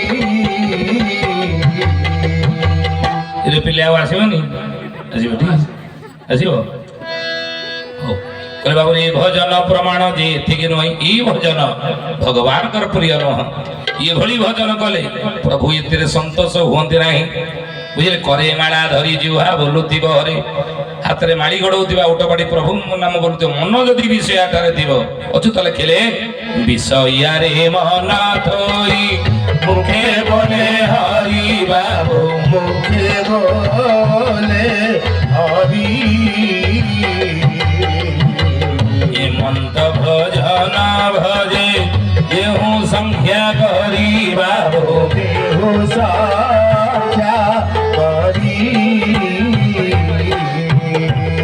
अष्टपुरी नाम कीर्तन आपण गाँव होउछि ना अष्टपुरी नाम संकीर्तन हो कहीं अष्टपुरी ना नहीं कहले गोटे दिन कहला 24 घंटा 24 घंटा का 8टा प्रहर प्रति प्रहर हूँ केते घंटा 3 घंटा नहीं तेणु अष्टप्रहरी नाम आजिकल अष्टप्रहरी कौन अच्छी ना आगुरी अष्टप्रहरी था 50 वर्ष तले धोती पिंधि भारतीय पोशाक धोती कुर्ता पिंधि शुद्ध पुत अवस्था हाथ पाद धोई भक्ति भाव जो प्रभु नाम नौले हरे कृष्ण कृष्ण कृष्ण हरे हरे कि भजन ताई गोरा देश ये से अष्टप्रहरीटा आज भ्रष्ट प्रहरी परिणत है केमी कहना ना एपटे ज्ञानी गुणी बेले कहीं भूल बुझे ना प्यांट सार्ट पिंधि बरमुंडा हाफ प्यांट पिंधि हाथ पाद धुआ धोई ना कि भक्ति भाव ना एपटे चलला अष्टप्रहरी नाम कीर्तन जी खोड़ बजाऊब से गिनी बजेला बेलू 10 थर पचास टाइम के राति 12:30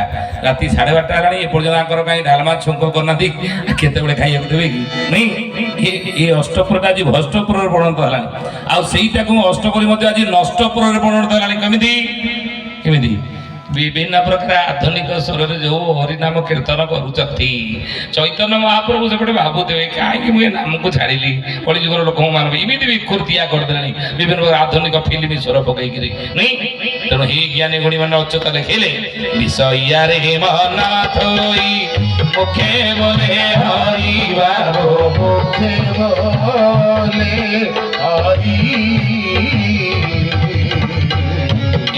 भजन भजे देहु संख्या करी बाबो देहो साख्या करी विषयारे मन थोई मुखे बोले हरि एमंत भजन भजे देहु संख्या करी जदि हे ज्ञा कहते मनरे ना कि माଳରେ नाही भजी भजी तू पाइबु कहीं मन प्रभु ठारे नाही विषया ठारे मन एपटे तुच्छाटा खाली हरिनाम बोले कौन प्रभु मिले ना महापुरुष अच्युत लिखिले ये मंत भजने कृष्ण नहुवंदितो सबादो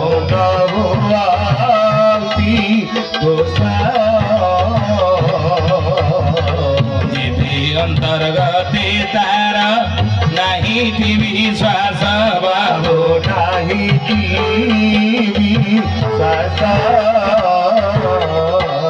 ये भजन प्रभुंर प्रिय नुआ प्रभु दोष हे ना मुक्ति केमती मिल तेणु ही कलिजुगर मनीष परिवार भितर ही संसार भितर ही स्त्री पिला छुआ धरी ये तेल लुण संसार भितर सुखरे शांति आनंद चली यदि भगवत कृपा लाभ करी यदि मुक्ति पाइबा चाहूँ जनि जन्मर ना तो सहज सरल बाट कौन ना पद्म पत्रे जे सनेका न लागई जड़ बाबू न लागई जड़ धरे कहली कतर समान कहली कतरा समान कलकतारा पोक देखी कलकतारा गंधी ना से कलकतारा पोक कौटी रहे पंकरे कादुअरे रहे अच्छा कादुअरे से बुडिकी रहिले ता देहरे पंक लागे ना पद्म पत्र रे जल बिंदु पड़े लगिक रहे ना तो रे कलिजुगर मनीष ये संसार को गोटे पद्म पत्र बोली तू भावे तादरे पानी जल बिंदु बड़ी तो रह ये संसार जदि गोटे परिवार पंक कादुअ भाविलु ना तादरे तू कलकतरा पोक बड़ी रह तू संसार भीतर रह तू भीतर संसार न रह पानी ऊपर डंगा चले कि डंगा भीतर जदि पानी रही कौन हम डंगा बुड़ब तेणु कलिजुगर मनीष तू संसार रह संसार तू भीतर न रह बुझिले एमती हेले निर्मल भक्ति दीन दिन प्रकाशिव दीन दिन प्रकाशिव आमर अच्युत कहे तात कराशिव बाबो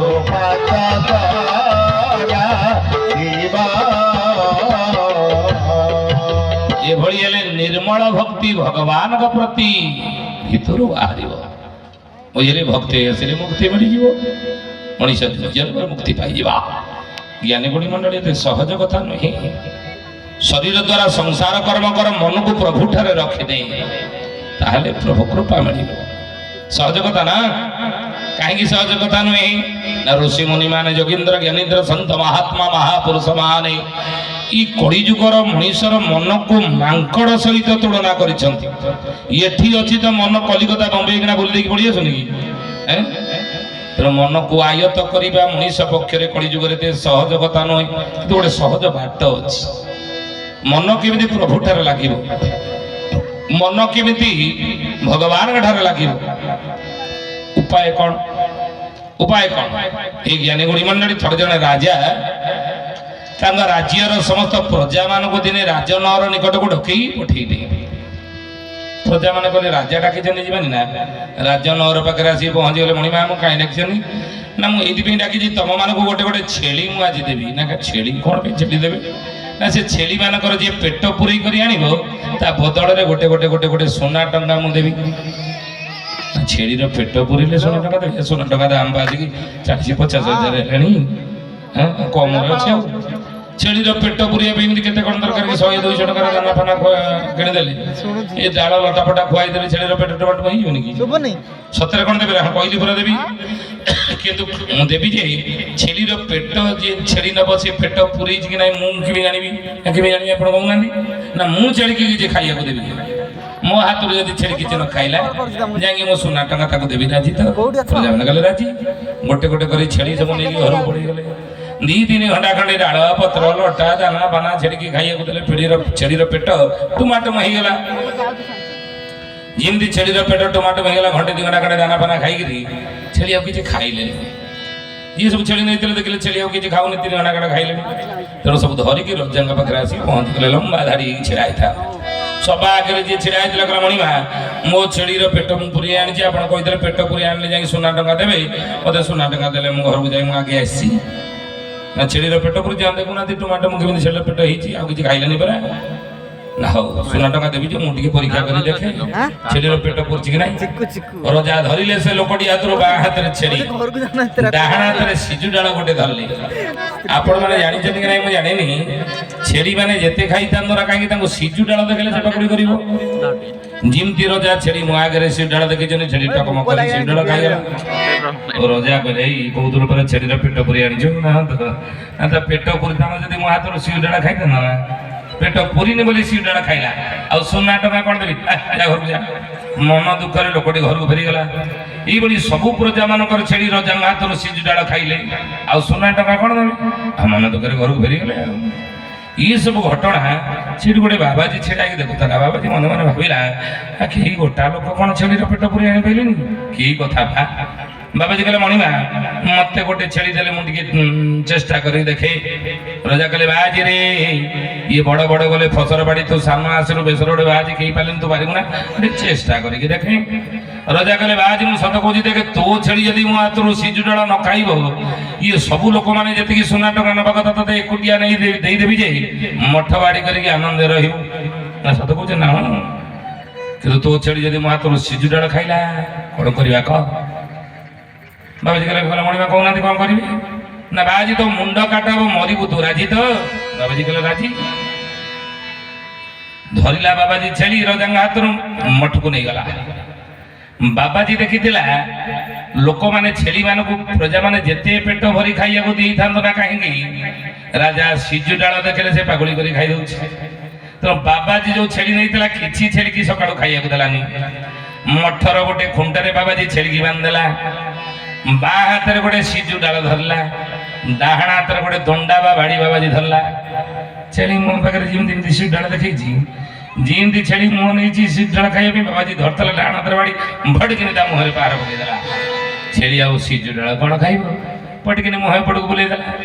ପୁଣି ବାବାଜୀ ଛେଳି ମୁହଁ ଆଗରେ ସିଜୁ ଡାଳ ହଲର ହଲର ହଲର ହଲର କଲା। ଯେମିତି ଛେଳି ମୁହଁ ନେଇଛି ସିଜୁ ଡାଳ ପୁଣି ଦଣ୍ଡାରେ ଭଡିକିନି ତା ମୁହଁରେ ପାହାର ପକେଇଦେଲା। এইভাবে 2-3 ঘন্টা খন্ডে বাবাজি ছেড়ি মুখ আগে সিউটাড় হলাইলা, যেমনি ছেড়ি মুখ নিয়ে ভড়কিনি পাহাড় পকাই দিয়ে এ বাবাজি হাতর 2-3 ঘন্টার পাহাড় খাই খাই খাই খাইকি ছেড়ির মুহ ফাটিকি রক্তাক্ত হয়ে গেলা। ছেড়ি মনে মনে ভাবিলা কেটে বদমাজিয়াটে বাবাজি, মতে যদি সিজু ডাল খাইବାକୁ ନ ଦେବା କଥା ତାହେଲେ ମୋ ମୁହଁ ଆଗରେ ହଲଉଛି କାହିଁକି? ଆଉ ମୋ ଆଗରେ ସିଏ ହଲଉଛି ମୁଁ ଖାଇବାକୁ ମନା କଲା ଗୋଟେ କିନି ପାହାର ପକେଇ ଦଉଛି କରିବି ଗୋଟେ ବାଡ଼େଇକି ମୋ ମୁହଁ ଫଟିକି ରକ୍ତାକ୍ତ କରିସାରିଲାଣି କ'ଣ କରିବି ସେଠି ମନେ ମନେ ଭାବିଲା କହିଲା ବାଜି ତୁ ଏକୁଟିଆ ଭାରି ଚାଲିଆ ନା ଏଥର ମୋ ଆଗରେ ସିଏ ଦେଖାରେ ମୋଟେ ସେଠିକି ମନେ ମିଳିକି ବାଡ଼ିକୁ ଦେଖିଆ ସେଠି ମନେ ମନେ ଠିକ କରିନେଲା ଯେମିତି ବାବାଜୀ ଛେଳି ମୋ ଆଗରେ ସିଏ ହଲେଇଛି ଛେଳି ଆଉ ସିଜୁ ଡାଳ ପକ ମୁହଁ ହବ ନା ବାବାଜୀର ଡାହାଣ ହାତେ ଦିଆ ଝଣ୍ଡା ଖାଲି ପଟପଟ ଉଠି ଚାଲିଲା ପୁଣି କାଲି ବାହାର ପକେଇଦବ ଯେତେ ବାବାଜୀ ସିଜୁ ଡାଳ ଛେଳି ମୁହଁରେ ଘଷିଲା ଛେଳି ଏପଟକୁ ମୁହଁ ବୋଲେ ଦେଇକି ବାବାଜୀ ହାତ ଥିବା ବାଡ଼ି ଖାଲି କଟପଟ କରି ଚାଲିଲା ସିଜୁ ଡାଳ ପକ ମୋଟେ ମୁହଁ ନେବିନି ବାଟେକି ମୁହଁ ପଟି ଚାଲିଲାନି ଆଉ ସେଠି ମୁହଁ ନେବି ବାବାଜୀ କହିଲେ ହେଇ ଛେଳି କ'ଣ ଆଉ ସିଜୁ ଡାଳ ପକ ମୁହଁ ନଉନି ଓହୋ ତା ପେଟ ବୋଧେ ପୁରିଗଲା ନା କ'ଣ ଏ ତ ରଜାଙ୍କ ପାଖକୁ ନେଇଯିବା ଧରିଲା ବାବାଜୀ ଛେଳି ଯାଇକି ରାଜନଅର ନିକଟରେ ରଜାଙ୍କ ପାଖରେ ପହଞ୍ଚିଗଲା ସବୁ ଲୋକମାନେ ଅପେକ୍ଷା କରିଥାନ୍ତି ଆମେ କେହି ପାରିଲେନି ବାଜି ବାହାଦୁରିଆ ଦେଖି ନେଇଛି ଛେଳି ଆଜି ମଲା ମରିବ ଆଜି ଆଉ ଦେଖିବା ବାବାଜୀ ଯାଇକି ପହଞ୍ଚିଗଲା ରଜା କହିବା ଆଜି ରେ ଇରେ ଛେଳିର ପେଟ ପୁରି ଛୁଟି ନା ମଣିମା ମୋ ଛେଳିକି ଏମିତି ତା ପେଟ ପୁରି ଆଣିଛି ମୋ ଛେଳି ତା ଜିନ୍ଦେଗିରେ ଆପଣଙ୍କ ଆଗରୁ ଆଉ ସିଜୁ ଡାଳ ଖାଇବନି ନା ତେ ଗ୍ୟାରେଣ୍ଟି ସହିତ କେମିତି କହୁଛୁ ଆପଣ ପରୀକ୍ଷା କରି ଦେଖୁନାହାନ୍ତି ରଜା ଧରିଲେ ବାବାଜୀ ହାତରୁ ବାଁ ହାତରେ ଛେଳି ଡାହାଣ ହାତରେ ସିଜୁ ଡାଳ ଧରିଥିଲେ ଯେମିତି ଛେଳି ମୋ ଆଗରେ ରଜା ସିଜୁ ଡାଳ ଦେଖେଇଦେଲେ ଏ ପ୍ରଜାମାନେ ସବୁ ତରାଟିକି ଯାଇଥାନ୍ତି ଆମର ଖାଇଲା ଆଙ୍କର ଖାଉଛି ନାହିଁ ବାଜିରେ ଖାଉଛି ନାହିଁ ଦେଖିଆ ଯେମିତି ରଜା ଏମିତି ସିଜୁ ଡାଳ ଛେଳି ମୁହଁରେ ହଲେଇ ଦେଲେ ଏ ଛେଳି ମୁହଁ ସାମ୍ନାରେ ବାବାଜୀ ବାଡ଼ି ଧରିକି ବସିଥିଲା ଟିକେ ହଲେଇ ଦେଲା ଛେଳିର ମନେ ପଡ଼ିଗଲା ବାବାଜୀ ହାତରୁ ଖାଇଥିବା 2-4 ଘଣ୍ଟାର ପାର କରେ ନା ନା ନା ସିଜୁ ଡାଳ ପାଖକୁ ମୋଟେ ମୁହଁ ନେବେନି ରଜା ଯେତେ ଘଷିଲେ ସିଜୁ ଡାଳ ଛେଳି ମୁହଁରେ ଆଉ ଛେଳି ମୁହଁ ଉଠେଇକି ବାହାଜି ହାତରେ ଦଣ୍ଡା ଖାଲି କଟପଟ ଯାଇନା ପୁଣି କାଳେ ବାହାର ପକେଇଦବ ରଜା କହିଲେ ବାହାଜିରେ ତ ଛେଳି କ'ଣ ମୋ ହାତରୁ ସିଜୁ ଡାଳ ଖାଉନି ନା ମଣିମା ତ ପେଟ ପୁରି ଯାଇଛି ଖାଇବ କେମିତି ନା ସେ ପ୍ରଜାମାନଙ୍କର ଛେଳି ସବୁ ଖାଇ ନା ତାଙ୍କର ପେଟ ପୁରିନଥିଲା ଖାଇଲେ ମୋ ଛେଳିର ପେଟ ପୁରି ଯାଇଛି ଖାଉନି ସେଇଥିପାଇଁ ନା ବାହାଜିରେ ଇଏ ସବୁ ଯାକ ସୁନା ଟଙ୍କା ତୁ ନେଇ ମଠ ବାଡ଼ି କରିକି ଆନନ୍ଦରେ ରହିବୁ ଯେତିକି ସବୁ ଲୋକ ସୁନା ଟଙ୍କା ନେବା କଥା ତୁ ଏକୁଟିଆ ନେଇ ମଠ ବାଡ଼ି କରି ଆନନ୍ଦରେ ରହିବୁ କିନ୍ତୁ ଛେଳିର ପେଟ କେମିତି ପୁରେଇଲୁ ସେଇ ବିଦ୍ୟାଟା ମତେ ଟିକେ ବତେଇ ଦେଇକି ଯା ବାଜି କହିଲା କହିଲା ମଣିମା ମୁଁ ପୁରା ଫର୍ମୁଲା ଚେଞ୍ଜ କରିଦେଇଛି ନା ମାନେ ନା ଆପଣ ଦେଖିଥିବେ ଯୋଉ ପ୍ରଜାମାନେ ସବୁ ଛେଳି ନେଇକି ଆପଣ ଯାଇଥିଲେ ସିଏ ସବୁ ଦାନା ଫାନା ଡାଳ ପତ୍ର ଖୁଆଇକି ତା ପେଟ ସବୁ ଟମାଟୋ କରିକି ଥାନ୍ତି ଛେଳିର ତଥାପି ସେ ଛେଳି ମାନେ ଆପଣଙ୍କ ହାତରୁ ସିଜୁ ଡାଳ ଖାଇଲେ ନା ନାଇଁ ନା ହଁ ତ ଖାଇଲେ କିନ୍ତୁ ମୋ ଛେଳିକି ଦେଖୁନାହାନ୍ତି ନା କ'ଣ ହେଇଛି ନା ମୋ ଛେଳିକି ଟିକେ ତାହାନ୍ତି ମୋ ଛେଳିର ପେଟ ଯାଇକି ପିଠିରେ ଲାଗିଛି ମୋ ଛେଳି ଖାଲି ଗାଈ ଫଟ ରଖି ଭଳିଆ ହଲୁଛି ତଥାପି ମୋ ଛେଳି ଆପଣଙ୍କ ହାତରୁ ସିଜୁ ଡାଳ ଖାଉନି କାହିଁକି ନା ମୁଁ ମୋ ଛେଳିର ପେଟକୁ ଖାଇବାକୁ ଦେଇନି ନା ଆଉ ନା ମୁଁ ମୋ ଛେଳିର ମନକୁ ଖାଇବାକୁ ଦେଇଦେଇଛି ବୁଝିଲି ତେଣୁ ହେଇ ଜ୍ଞାନୀ ଗୁଣୀ ମଣ୍ଡଳୀ କାହିଁକି ଏ କଥା କହିଲୁ ଆମେ ଆମ କଳିଯୁଗର ମଣିଷର ମନ ହେଉଛି ଗୋଟେ ଗୋଟେ ଛେଳିର ପ୍ରକୃତି ଭଳି ଇଏ କେବେ ହେଲେ ଭଗବତ କାର୍ଯ୍ୟରେ ବା ଭଗବାନଙ୍କ ଠାରେ ଧର୍ମ କାର୍ଯ୍ୟରେ ସହଜେ ଲାଗିବ ନାହିଁ ଛେଳି ଗୁଡ଼ି ଆଡ଼େ ସାଡ଼େ ଖାଲି ମୁହଁ ମାରିବ ଯେତେ ଖାଇଥିଲେ ବି ଆହୁରି ଦରକାର ନାଇଁ ତେଣୁ ଏ କଳିଯୁଗର ମଣିଷର ମନୋରୂପକ ଛେଳି ପ୍ରଭୁଙ୍କ ଠାରେ ଲଗେଇବା ପାଇଁ ହେଲେ ଭଗବାନଙ୍କ ପାଦ ପଦ୍ମରେ ଲଗେଇବା ପାଇଁ ହେଲେ ଧର୍ମ କାର୍ଯ୍ୟ ଲଗେଇବା ପାଇଁ ହେଲେ କ'ଣ ଦରକାର ମୁକ୍ତି ପାଇବାକୁ ହେଲେ କ'ଣ ଦରକାର ନା ବାବାଜୀ ଡାହାଣ ହାତରେ ଧରିଥିଲା ଯୋଉ ବାଡ଼ି ସେଟା କ'ଣ ପ୍ରଭୁ ନାମ ରୂପକ ଦଣ୍ଡାର ପ୍ରହାର ଯେତେବେଳେ କଳିଯୁଗର ମଣିଷର ମନ ଉପରେ ପଡ଼ିଯିବ ସେତେବେଳେ କଳିଯୁଗର ମଣିଷର ମନ ପ୍ରଭୁ ପାଦ ତଳେ ଲାଗିଯିବ ବୁଝିଲେ ଆଡ଼େ ସାଡ଼େ ଘଟିବ ନାହିଁ ଅଚ୍ୟୁତାନନ୍ଦ ମହାପୁରୁଷ ସେଇଥିପାଇଁ କହିଲେ କ'ଣ ଏ ନାମରେ ହୁଅ ଆଶ୍ରିତ ନିରାକାର ନିରଞ୍ଜନ ଅଚ୍ୟୁତ ଆଶ୍ରୀ କର ନାମ ତରୁ ସୁଜନେ ତୁହି ଆଶ୍ରୀ କର ନାମ সুজনে তুই আশ্রে কর নাম তত্ত্ব সুজনে কলি যুগর মଣିষ সত্য যুগরে তপস্যা দ্বারা মুক্তি মিলুলা তৃতীয়া যুগর লোক মানে যজ্ঞ হোম দ্বারা মুক্তি পাইলে দ্বাপর যুগর লোক মানে প্রভুজিয়া সেবা দ্বারা মুক্তি মিলুলে কলি যুগর মଣିষ মুক্তি পাইବାକୁ ହେଲେ ସଂସାର ଭିତରେ ପରିବାର ଭିତରେ ରହି ସ୍ତ୍ରୀ ପିଲା ଛୁଆ ଧରି ଏ ତେଲରଣ ସଂସାର ଭିତରେ ଭଗବତ ପ୍ରାପ୍ତ କରି ଯୋନି ଜନ୍ମର ଯଦି ମୁକ୍ତି ପାଇବାକୁ ଚାହୁଁଛ ନା ତବେ ସହଜ ସରଳ ବାଟ କ'ଣ ନା ହରିର ନାମ କେବଳମ୍ କଳଉ ନାସ୍ତେବ ନାସ୍ତେବ ଗତିରନ୍ୟଥା।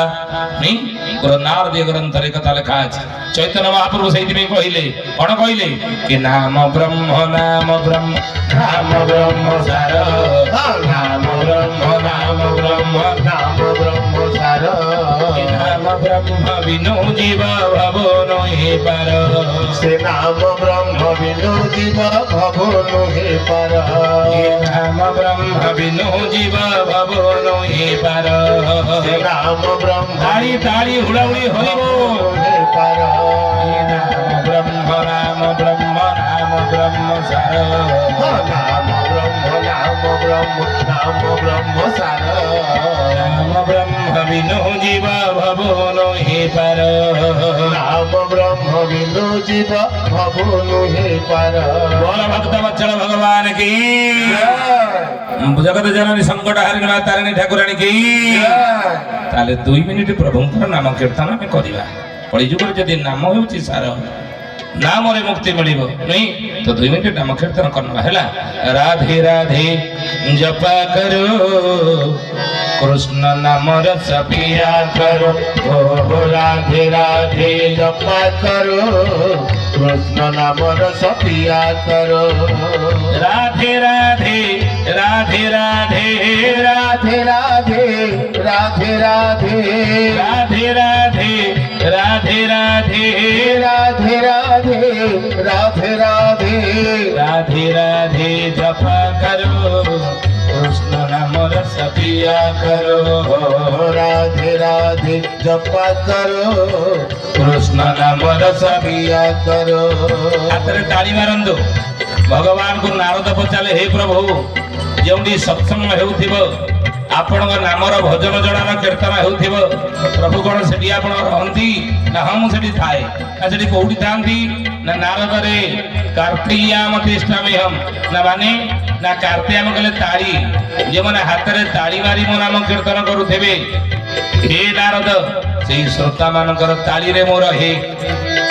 नारद कहले, हे भगवान आपण जोंडी रहंती सेठी पाप ताप रोग शोक दिन दरिद्रता ये सब दिन तो किसी रही ना? नारद जोड़ी मु रही ये सब दिन रही पार ना ना? ताले कीर्तन बेले जो मैंने हाथ में ताली मारी आपण नाम कीर्तन कले, आपण हाथ रही। अच्छा सी हाथ पाप ताप रोग शोक सब जगह बाहर बाहर रही पार ना? ना बाहर की जीव कुआड़े प्रभु ना कुआड़े जीव नारद? से जगह खोजी बुलुव मुझे रही बोली देखब। कीर्तन बेले जे मैंने हाथ में ताली मारू नथिबे, हाथ जाकी जुकी बसी थे, हाथ में पाप ताप रोग शोक सब जगह बसी जीव। तेणु हे माँ मैंने ज्ञानी गुणी मंडली प्रवचन शेष घर को गला बेले कौन हाथ में सब पाप नहीं कि घर को जावा, पाप छड़े केमिति ताली मारी कीर्तन करते कीर्तन बेले बुझे। राधे राधे राधे राधे राधे राधे राधे राधे राधे राधे राधे राधे राधे राधे राधे राधे जप करो, रस पिया करो। ओ राधे राधे जपा करो, कृष्ण नाम रस पिया करो। हाथ ताली तो मार्चनी पार्टी टिके खोलु नांदी। राधे राधे कहबे ना, कीर्तन करिवे ना, आम एमितिया करिबु। माँ पुओ 2 जण रास्ता रे चली चली बाजार को जाउथले।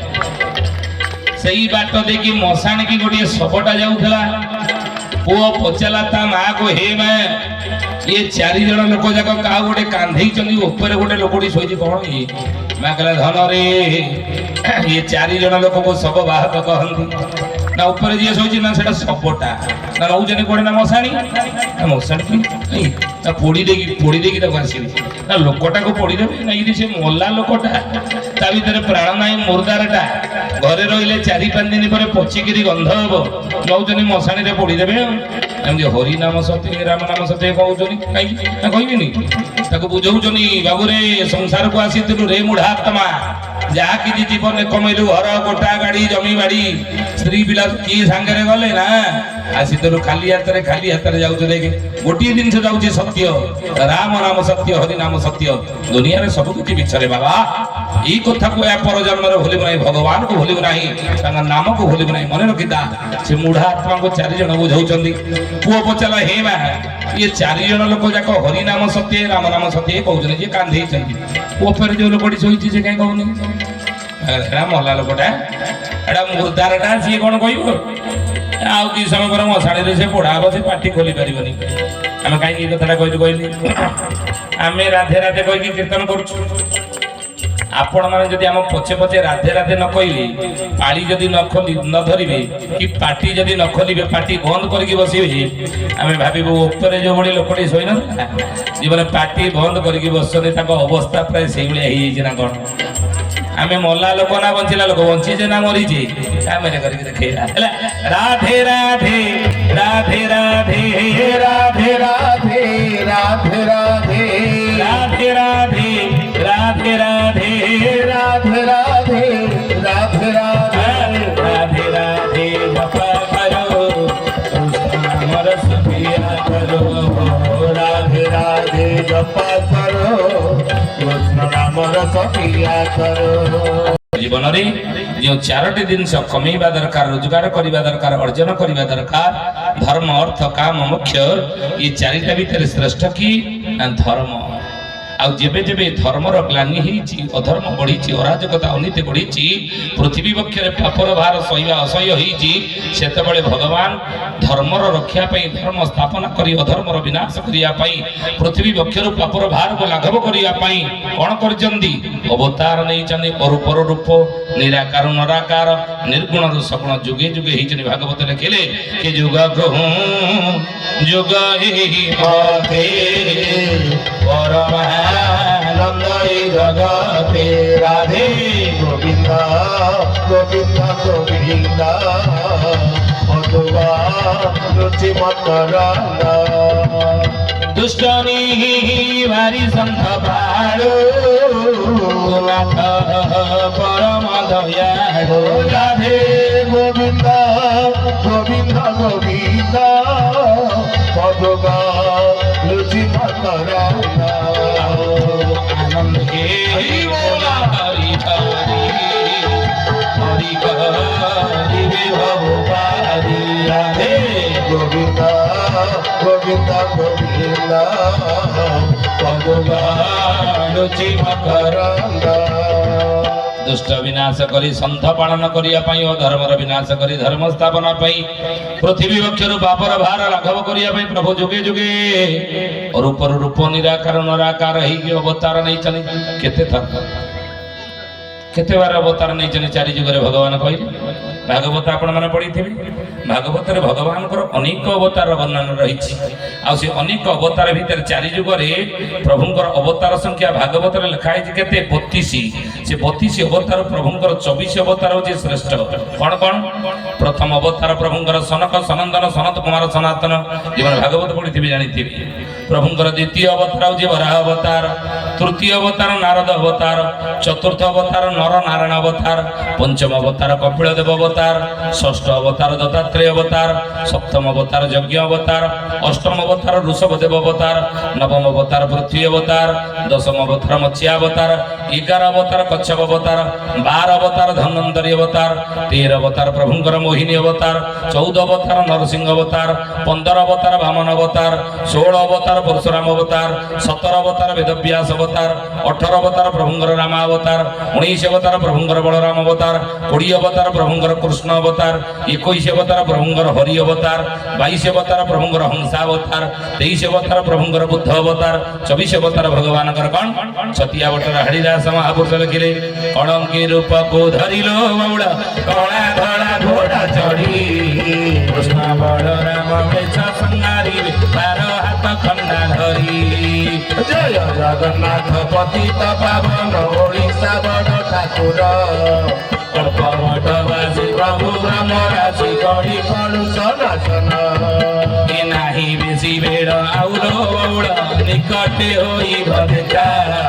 পঞ্চ সখা মানে কহি যাইଛନ୍ତି পুରାଣରେ ଚିଲିକା ଜୟ ଜଗନ୍ନାଥ ପତିତ ପାବନ ଓଡ଼ିଶା ବଡ଼ ଠାକୁର ଅଳ୍ପ ପଟବାସୀ ପ୍ରଭୁ ବ୍ରହ୍ମରାଶି କଳି କଳୁଷ ନାଶନ।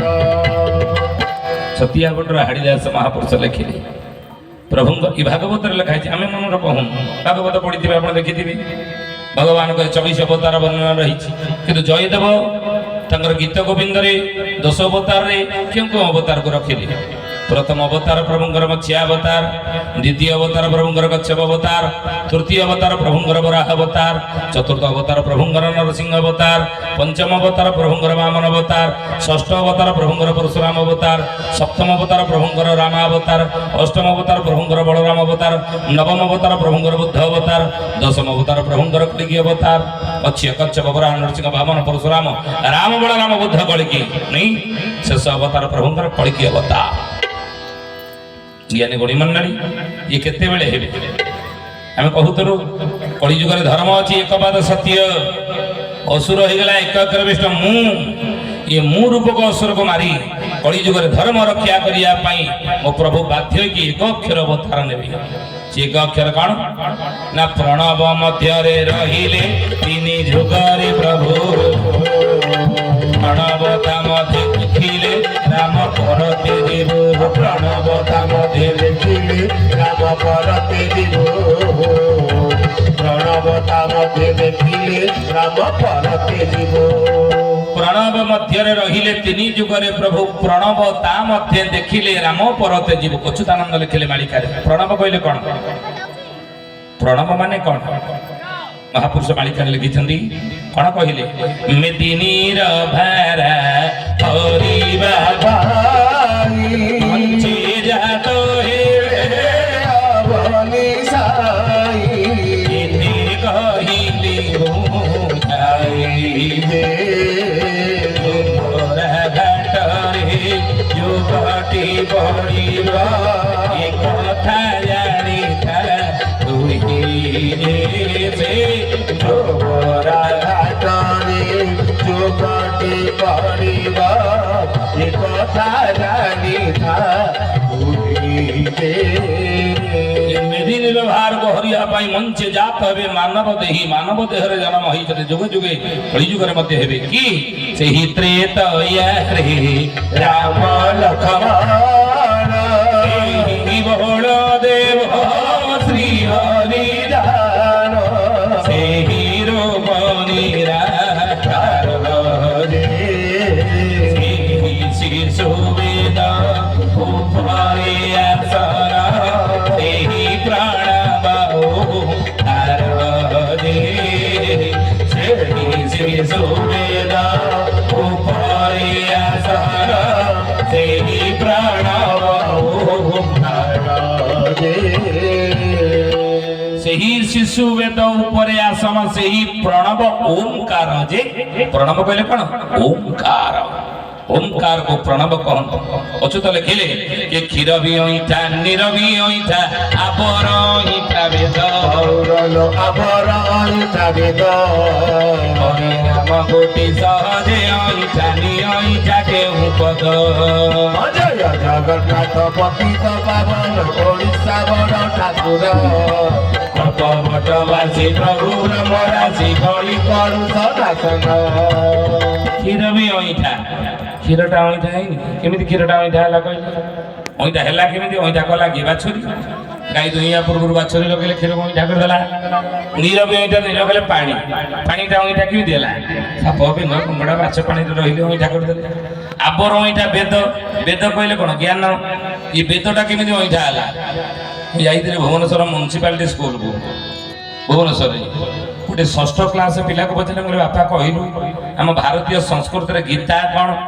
ପିଲା ଛିଡ଼ା କଲା, ଏଇ କଥା ଗୀତା ଆମ ପଡ଼ିଶା ଘର ସୁନ୍ଦରୀ ଝିଅଟେ ପରା, ଦେଖିବାକୁ ଗୋଟିଏ ଚାଉଳରେ ବଢ଼ା, ଆର୍.ଡି. ଓମେନ୍ସ କଲେଜରେ +2 ସାଇନ୍ସ ପଢୁଛି। ତେଣୁ ଗୀତା କହିଲେ ଆମ ଛୁଆ କହୁଛନ୍ତି ପଡ଼ିଶା ଘରର ସୁନ୍ଦରୀ ଝିଅ। ବେଦ କଣ? ମୁସଲମାନ ମାନଙ୍କର ଧର୍ମ ଗ୍ରନ୍ଥର ନାଁ କୋରାନ, ଖ୍ରୀଷ୍ଟିଆନ ମାନଙ୍କର ଧର୍ମ ଗ୍ରନ୍ଥର ନାଁ ହେଲା କଣ? ବାଇବେଲ। ଶିଖ ମାନଙ୍କର ଧର୍ମ ଗ୍ରନ୍ଥର ନାଁ ସନ୍ଥ ସାହିବ। ସେଭଳି ଆମେ ଯଦି ହିନ୍ଦୁ, ଆମ ହିନ୍ଦୁ ମାନଙ୍କର ଧର୍ମ ଗ୍ରନ୍ଥର ନାଁ ହେଲା ବେଦ। ଋକ୍ ଯଜୁର୍ ସାମ ଅଥର୍ବ 4 ବେଦ। ଏ ବେଦଟି ଅଇଁଠା କେମିତି ହେଲା? ଅଇଁଠା କଲା କି? କେମିତି ବେଦ ଅଇଁଠା ହେଲା ନା ବେଦର ସବୁ ମନ୍ତ୍ର ମାନ ରହିଛି ବେଦ ମନ୍ତ୍ର ଗୁଡିକ ରହିଛି ବେଦର ମନ୍ତ୍ର କେତେ ମନ୍ତ୍ର 4 ବେଦରେ ନା ଲକ୍ଷେ ମନ୍ତ୍ର 4 ବେଦରେ ଲକ୍ଷେ ମନ୍ତ୍ର ये वेद मंत्र गुड़ को अईटा है केमी ना पाठ करने द्वारा गणेश पूजा कले मंत्र पाठ पढ़ी सरस्वती पूजा काली पूजा दुर्गा पूजा तारिणी पूजा मंत्र पाठ कर मंत्र गुट कौ गई वेदरू आसी तेणु वेद को अईटा कला कि ना देवाधीन जगत सर्व तो देवाधीन जगत सर्व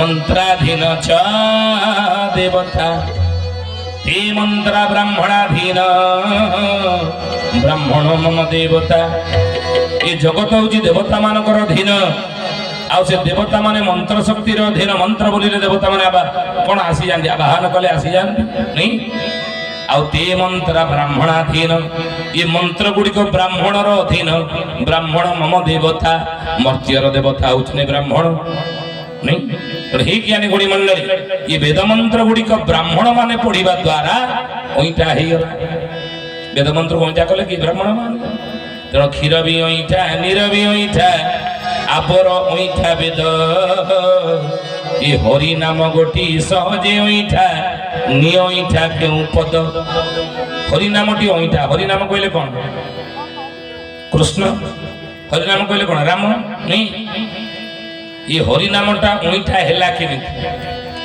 है हरि नाम उच्चारण द्वारा अईठा कला कि अच्युतानंद महापुरुष शिव कल्प लिखिले मालिका मोठारू पुणी अवतार हेला छाई नदिया ठावर बहुड़ालो जाई नदिया ठावर गोटी नाम चैतन्य बांटिले गुप्त गले आउतिर जय जगन्नाथ जय जगन्नाथ जय जगन्नाथ जय जगन्नाथ मोठारू पुणी अवतार हेला जाई नदिया ठावर 3 गोटी नाम चैतन्य बांटिले गुप्त गले आउतिर चैतन्य महाप्रभु 3 नाम को बांटी कली जुगर लोक उद्धार नहीं कौन 3 नाम सी हरे राम कृष्ण ये 3 नाम को चैतन्य महाप्रभु बांटिले नहीं नाम महामंत्र आप देखिए हरे कृष्ण कृष्ण कृष्ण हरि हरि हरि राम राम राम हरि हरि ये नाम महामंत्र नुह आदरे कौन हरे अच्छी 8 थर कृष्ण अच्छी 4 थर राम अच्छी 4 थर कहीं कहीं राम 8 थर रहा कृष्ण कहीं 8 थर है हरे 8 थर है कौन भी जानी ना काली कह ये कथा काली बुझे किंतु आप जानते नाम महामंत्र रे चैतन्य महाप्रभु आगे कृष्ण नाम को रखिले नहीं हरे कृष्ण कृष्ण कृष्ण हरि हरि हरे राम राम राम हरे हरे अच्छा कहले देखी राम आगे जन्म होते ना कृष्ण आगे जन्म होते किए आगे जन्म होते राम आगे जन्म होते त्रेतया जुगरे कृष्ण जन्म हेले जाकि द्वापर जुगरे किंतु चैतन्य महाप्रभु नाम महामंत्र रे आगे कृष्ण नाम को कहीं रखिले राम नाम कहीं आगे रहा ना ये बुझे तो बहुत समय लगे आज नुह आज कहीदे काली काले क्या आप आगे आसबेनि तेणु आज जो मैंने आसने सांगे आउ 4-5 जन लेखा नहीं आसबे है काली यहाँ कह जो राम आगे जन्म होते कृष्ण पछरे द्वापर जुगर जन्म होते नाम महामंत्र चैतन्य महाप्रभु कहीं कृष्ण नाम को आगे रखिले राम नाम को कहीं पछरे रखिले बुझे तेणु मोहटार पुणी अवतार गोटी नाम चैतन्य बांटिले गुप्त गले आउतिर जय जगन्नाथ पतित पावन ओडिशा बड़ ठाकुर कल्पवटवासी प्रभु ब्रह्मदास कଳି कलुष नाशम तेणु चैतन्य महाप्रभु नामटा को मीठा करदे 3 नाम को बांटिले नहीं अईटा केमी नामटा है कहले कृष्ण कहले तालुकार जीभ लगुच ओठपाटी लगी जाऊँगा राम कहला बेलू तालुकार जीभ लगुच ओठपाटी लगुच अईटा नहीं नि अईटा पद कौन जोटा ओठपाटी लगे ना तालुकार जीभ लगे नि अईटा पद कौन ओम आम जो उच्चारण करवा 2 ओठ लगे कि तालुकार जीभ लगे ना ये निटा पद ये ओम को आधार करी भगवान कली जुगर अवतार ने अच्युतानंद महापुरुष लिखिले कौन कहले ओंकार मूर्ति हेबे जगन्नाथ कलकी स्वरूप होई ବଡ଼ ତ୍ରିଂଶ ବିଂଶେ ପ୍ରକାଶ ହୋଇବେ ଆମର ଚ୍ୟୁତ କହି। ଜୟ ଜଗନ୍ନାଥ ପତିତ ପାବନ ଓଡ଼ିଶା ବଡ଼ ଠାକୁର କଳ୍ପବଟବାସୀ ପ୍ରଭୁ ବ୍ରହ୍ମରାଶି ପଡ଼ି ପଡ଼ୁଛ ନାଶନ। ବୁଝିଲେ এই কথাକୁ ତୁଳା ଭିଡ଼ାରେ ଜଗନ୍ନାଥ ଦାସ ଲେଖିଛନ୍ତି ମହାଶୂନ୍ୟ ଯେ ଜ୍ୟୋତି ରୂପ ଜ୍ୟୋତିରୁ ଜାତ ଠୁଳ ରୂପ ଠୁଳରୁ ଅର୍ଥ ମାତ୍ରା ହେଲା ମାତ୍ରାରୁ ଓମକାର ଜନ୍ମିଲା ଓମକାର ଜାତ ଏଇ ଜଗତ ଶୁଣ ପାର୍ବତୀ ଦେଇ ଚିତ। এই କଥାକୁ ଭଗବାନ ଶିବ ଶଙ୍କର ପାର୍ବତୀକି ବୁଝେଇଲେ ଓମକାର ବିଷୟରେ ଓମକାର ସ୍ୱରୂପ ବିଷୟରେ। ଓମକାର ଉପରେ କହିଲେ 2 ଘଣ୍ଟା ଖଣ୍ଡେ ବିତିବ। ତେଣୁ ସେ ଓମକୁ ଆଧାର କରି ପ୍ରଣବକୁ ଏକ ଅକ୍ଷରକୁ ଆଧାର କରି ପ୍ରଭୁ କଳି ଯୁଗରେ ଅବତାର ନେବେ। କି ଅବତାର କି ହୁଅନ୍ତି? ଅବତାର ସବୁ କୋଉଠୁ ଆସେ? এই ଜ୍ଞାନୀ ମଣ୍ଡଳୀ ଅଚ୍ୟୁତ ଲେଖିଲେ କଣ କହିଲେ? କହିଲେ ବାବୁରେ ଅବତାର 10 ଏହି ଦାର ରୂପ ଏହି ଦାରରେ ସେ ଲୀନା ଈଶ୍ୱର ସାକ୍ଷାତ ଲୀଳାର ନିମନ ବିଜେ ରତ୍ନ ସିଂହାସନ। ଜୟ ଜଗନ୍ନାଥ ପତିତ ପାବନ ଓଡ଼ିଶା ବଡ଼ ଠାକୁର କଳ୍ପବଟବାସୀ ପ୍ରଭୁ ବ୍ରହ୍ମ 10 ଏହି ଦାରୁ ରୂପ ଏହି ଦାରୁରେ ସେ ଦିନ ଜିତି ଅବତାର ମାନ ଆସିଛନ୍ତି 4 ଯୁଗରେ ଭଗବାନ ଅଚ୍ୟୁତ କଚ୍ଛପ ବରା ନରସିଂହ 52 ବର୍ଷର ରାମ ବଳର ବୁଦ୍ଧ ଇ ସବୁ ଜଗତର ନାଥ ଜଗନ୍ନାଥଙ୍କ ଠାରୁ ଉତ୍ପତ୍ତି ହେଇ ଲୀଳା ସମାପନ କରି ସଂସାରର ପୁଣି ଜଗତର ନାଥ ଜଗନ୍ନାଥଙ୍କ ଠାରେ ବିଲୀନ ହେଇଯାଇଛନ୍ତି ବୋଲି ଅଚ୍ୟୁତାନନ୍ଦ ମହାପୁରୁଷ ମାଳିକାର ନାମ ଶୂନ୍ୟ ସଂହିତାରେ ଲେଖିଲେ। ବୁଝିଲେ? ତେଣୁ ଗୋଟିଏ ଅବତାର ଜଗନ୍ନାଥ ଆପଣ ଜାଣିଥିବେ 4 ଧାମ ଭିତରେ ଶ୍ରେଷ୍ଠ ଧାମ ହେଉଛି ନୀଳାଚଳ ଧାମ। ଆଦିଗୁରୁ ଶଙ୍କରାଚାର୍ଯ୍ୟ ହିନ୍ଦୁ ଧର୍ମର ସୁରକ୍ଷା ପାଇଁ କଣ କଲେ? ଭାରତର 4 ଦିଗରେ 4 ଧାମର ସ୍ଥାପନା କରିଦେଲେ। बोलिए भक्त बत्सल भगवान की जगत जननी संकट हरिणी माता रानी की। तेणु आदिगुरु शंकराचार्य हिंदू धर्मर सुरक्षा पाई भारतर 4 दिगरे 4 धामर स्थापना कले। कौन कहनांती? बद्रे बद्रीनाथ द्वारिका द्वारिकानाथ रामेश्वरे रामनाथ भारतर पूर्व तट महोदधी तीर नीलाचल धामर स्थापना कले। जेतबळे धर्मांतकरण भारत वर्ष जोर बढ़िला हिंदू धर्मर डंगा जो बुड़ी जावाक बसिला अन्य धर्मर बहुल प्रचार प्रचार फल से आदिगुरु शंकराचार्य हिंदू धर्मर सुरक्षा भारतर 4 दिगरे 4 धामर स्थापना कले। बद्री द्वारिका रामेश्वर पुरी ये भगवान विष्णुंकर 4 क्षेत्र नाम आज प्रसिद्धि लाभ करिछि। भगवान विष्णुंकर कौन करती? भगवान विष्णु गाधांती कौटी कहले? रामेश्वर। या स्नान क्षेत्र कहते भगवान विष्णुंकर गाधई सारा बेश हुई कौटी? द्वारिका। या बेश क्षेत्र श्रृंगार क्षेत्र कहते। तेणु बेश हो सारा भोजन करती भगवान विष्णु कौटी ना नीलाचल धाम पुरी ये हूँ भोजन क्षेत्र। भोजन कर सारा शयन करती कौटी? बद्री 6 मास शुअंती। ये 4 क्षेत्र भितर श्रेष्ठ की उत्कलमणि गोपबंधु दास कहले कि जगत सरसे भारत कमला ता मध्य केसर पुण्यनी नीलाचल। ये जगत जदि गोटे पुष्करण हुई भारत हूँ पद्म सदृश आई पद्मर केसर हूँ पुण्य नीलाचल क्षेत्र। स्कंद पुराण उदात गणे उद्घोषणा करती भारत उत्कल से भूस्वर्गीय पुरुषोत्तमे दारूपी जगन्नाथ भक्ता नाम भयप्रद। तेणु जगतरनाथ जगन्नाथ धाम हूँ 4 धाम भितर श्रेष्ठ जार अन्य नाम हूँ शंख क्षेत्र। जानते श्रीमंदिर शंख बाजे ना कहीं कहले श्रीमंदिर रे शंख बाजे ना आम मंदिर कर जो ठाकुर रखी पूजा कला बेले घंटा कौन शंख बजाती घंटी बजाती ना कि श्रीमंदिर रे शंख बाजे ना कौन हे ज्ञान मन दे शुण कथा भगवान विष्णु जो गयासुर सहित युद्ध करुले 4 आयुध को फिंगी देले फोपाड़ी देले। भगवान विष्णुंकर 4 आयुध कौन? शंख चक्र गदा पद्म। भगवान विष्णुंकर शंख पड़ा कौटी? नीलाचल क्षेत्र पुरी रे। ଏଠି ଶଙ୍ଖ ପଡ଼ିଲା ବୋଲି ଏ କ୍ଷେତ୍ରକୁ ଶଙ୍ଖ କ୍ଷେତ୍ର କହନ୍ତି। ତ ସେଇଥିପାଇଁ ଯେହେତୁ ଏ କ୍ଷେତ୍ର ହଉଛି ଶଙ୍ଖ କ୍ଷେତ୍ର, ଏଠି ଶଙ୍ଖ ବାଜିଲା। ଭଗବାନ ବିଷ୍ଣୁଙ୍କର ଚକ୍ର ପଡ଼ିଲା କୋଉଠି? ଭୁବନେଶ୍ୱରରେ, ୟାକୁ ଚକ୍ର କ୍ଷେତ୍ର କହନ୍ତି। ଭଗବାନ ବିଷ୍ଣୁଙ୍କର ପଦ୍ମ ପଡ଼ିଲା କୋଣାର୍କରେ, ୟାକୁ ପଦ୍ମ କ୍ଷେତ୍ର କହନ୍ତି। ଭଗବାନ ବିଷ୍ଣୁଙ୍କର ଗଦା ପଡ଼ିଲା କୋଉଠି? ଯାଜପୁରରେ, ହେଲା ଗଦା କ୍ଷେତ୍ର। ତେଣୁ ଚାରି କ୍ଷେତ୍ର ଭିତରେ ଶ୍ରେଷ୍ଠ ହେଉଛି ନୀଳାଚଳ କ୍ଷେତ୍ର ପୁରୀ। ଅଚ୍ୟୁତାନନ୍ଦ କହିଲେ ଏଇଠାରୁ ଅବତାର ମାନ ଉତ୍ପତ୍ତି ହେଇ ଲୀଳା ସମାପନ କରି ପୁଣି ଜଗତର ନାଥ ଜଗନ୍ନାଥଙ୍କ ଠାରେ ବିଲୀନ ହେଇଯାନ୍ତି। ଲେଖା ଅଛି ଏ କଥା। ଅଚ୍ୟୁତାନନ୍ଦ ଲେଖିଲେ ଶୂନ୍ୟ ସହିତ ମାଳିକାରେ କେବଳ ଗୋଟିଏ ଅବତାର ବାକି ରହିଛି ଜଗନ୍ନାଥଙ୍କର। କଳି ଯୁଗରେ ତା ହଉଛି କଣ? କଳିକି ଅବତାର। କଳିକି ଅବତାର। ଦ୍ୱାପର ଯୁଗର ଶେଷ ସମୟରେ ଭଗବାନ କୃଷ୍ଣ ଉଦ୍ଧବକୁ ଡାକିଲେ, ହେ ଉଦ୍ଧବ। ନା କାହିଁକି ପ୍ରଭୁ ଡାକିଲେ ମତେ?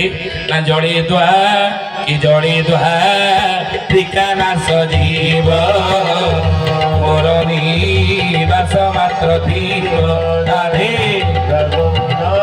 ଗୋବିନ୍ଦ ଗୋବିନ୍ଦ ପଦୁବାଳୁଚି ମକର। ଜଳରେ ଦ୍ୱାରିକା ନାଶ ହେଇଯିବ, ମୋ ନିବାସ ମାତ୍ର ରହିଥିବ। ହେ ଉଦ୍ଧବ, ମୁଁ ଦ୍ୱାପର ଲୀଳା ମୋର ସରିଗଲା, ମୁଁ ସ୍ୱଧାମକୁ ପ୍ରତ୍ୟାଗମନ କରିବି। ଭଗବାନଙ୍କୁ ଉଦ୍ଧବ ପଚାରିଲେ, ପ୍ରଭୁ ତାହେଲେ ମତେ କାହିଁ ଡାକିଲେ?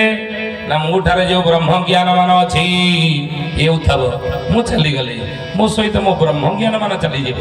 ତେଣୁ ତୁମକୁ ଏଇଥିପାଇଁ ମୁଁ ଡାକିଛି, ଏ ବ୍ରହ୍ମ ଜ୍ଞାନ ମାନ ମୁଁ ତୁମକୁ ଦେଇକି ଯିବି।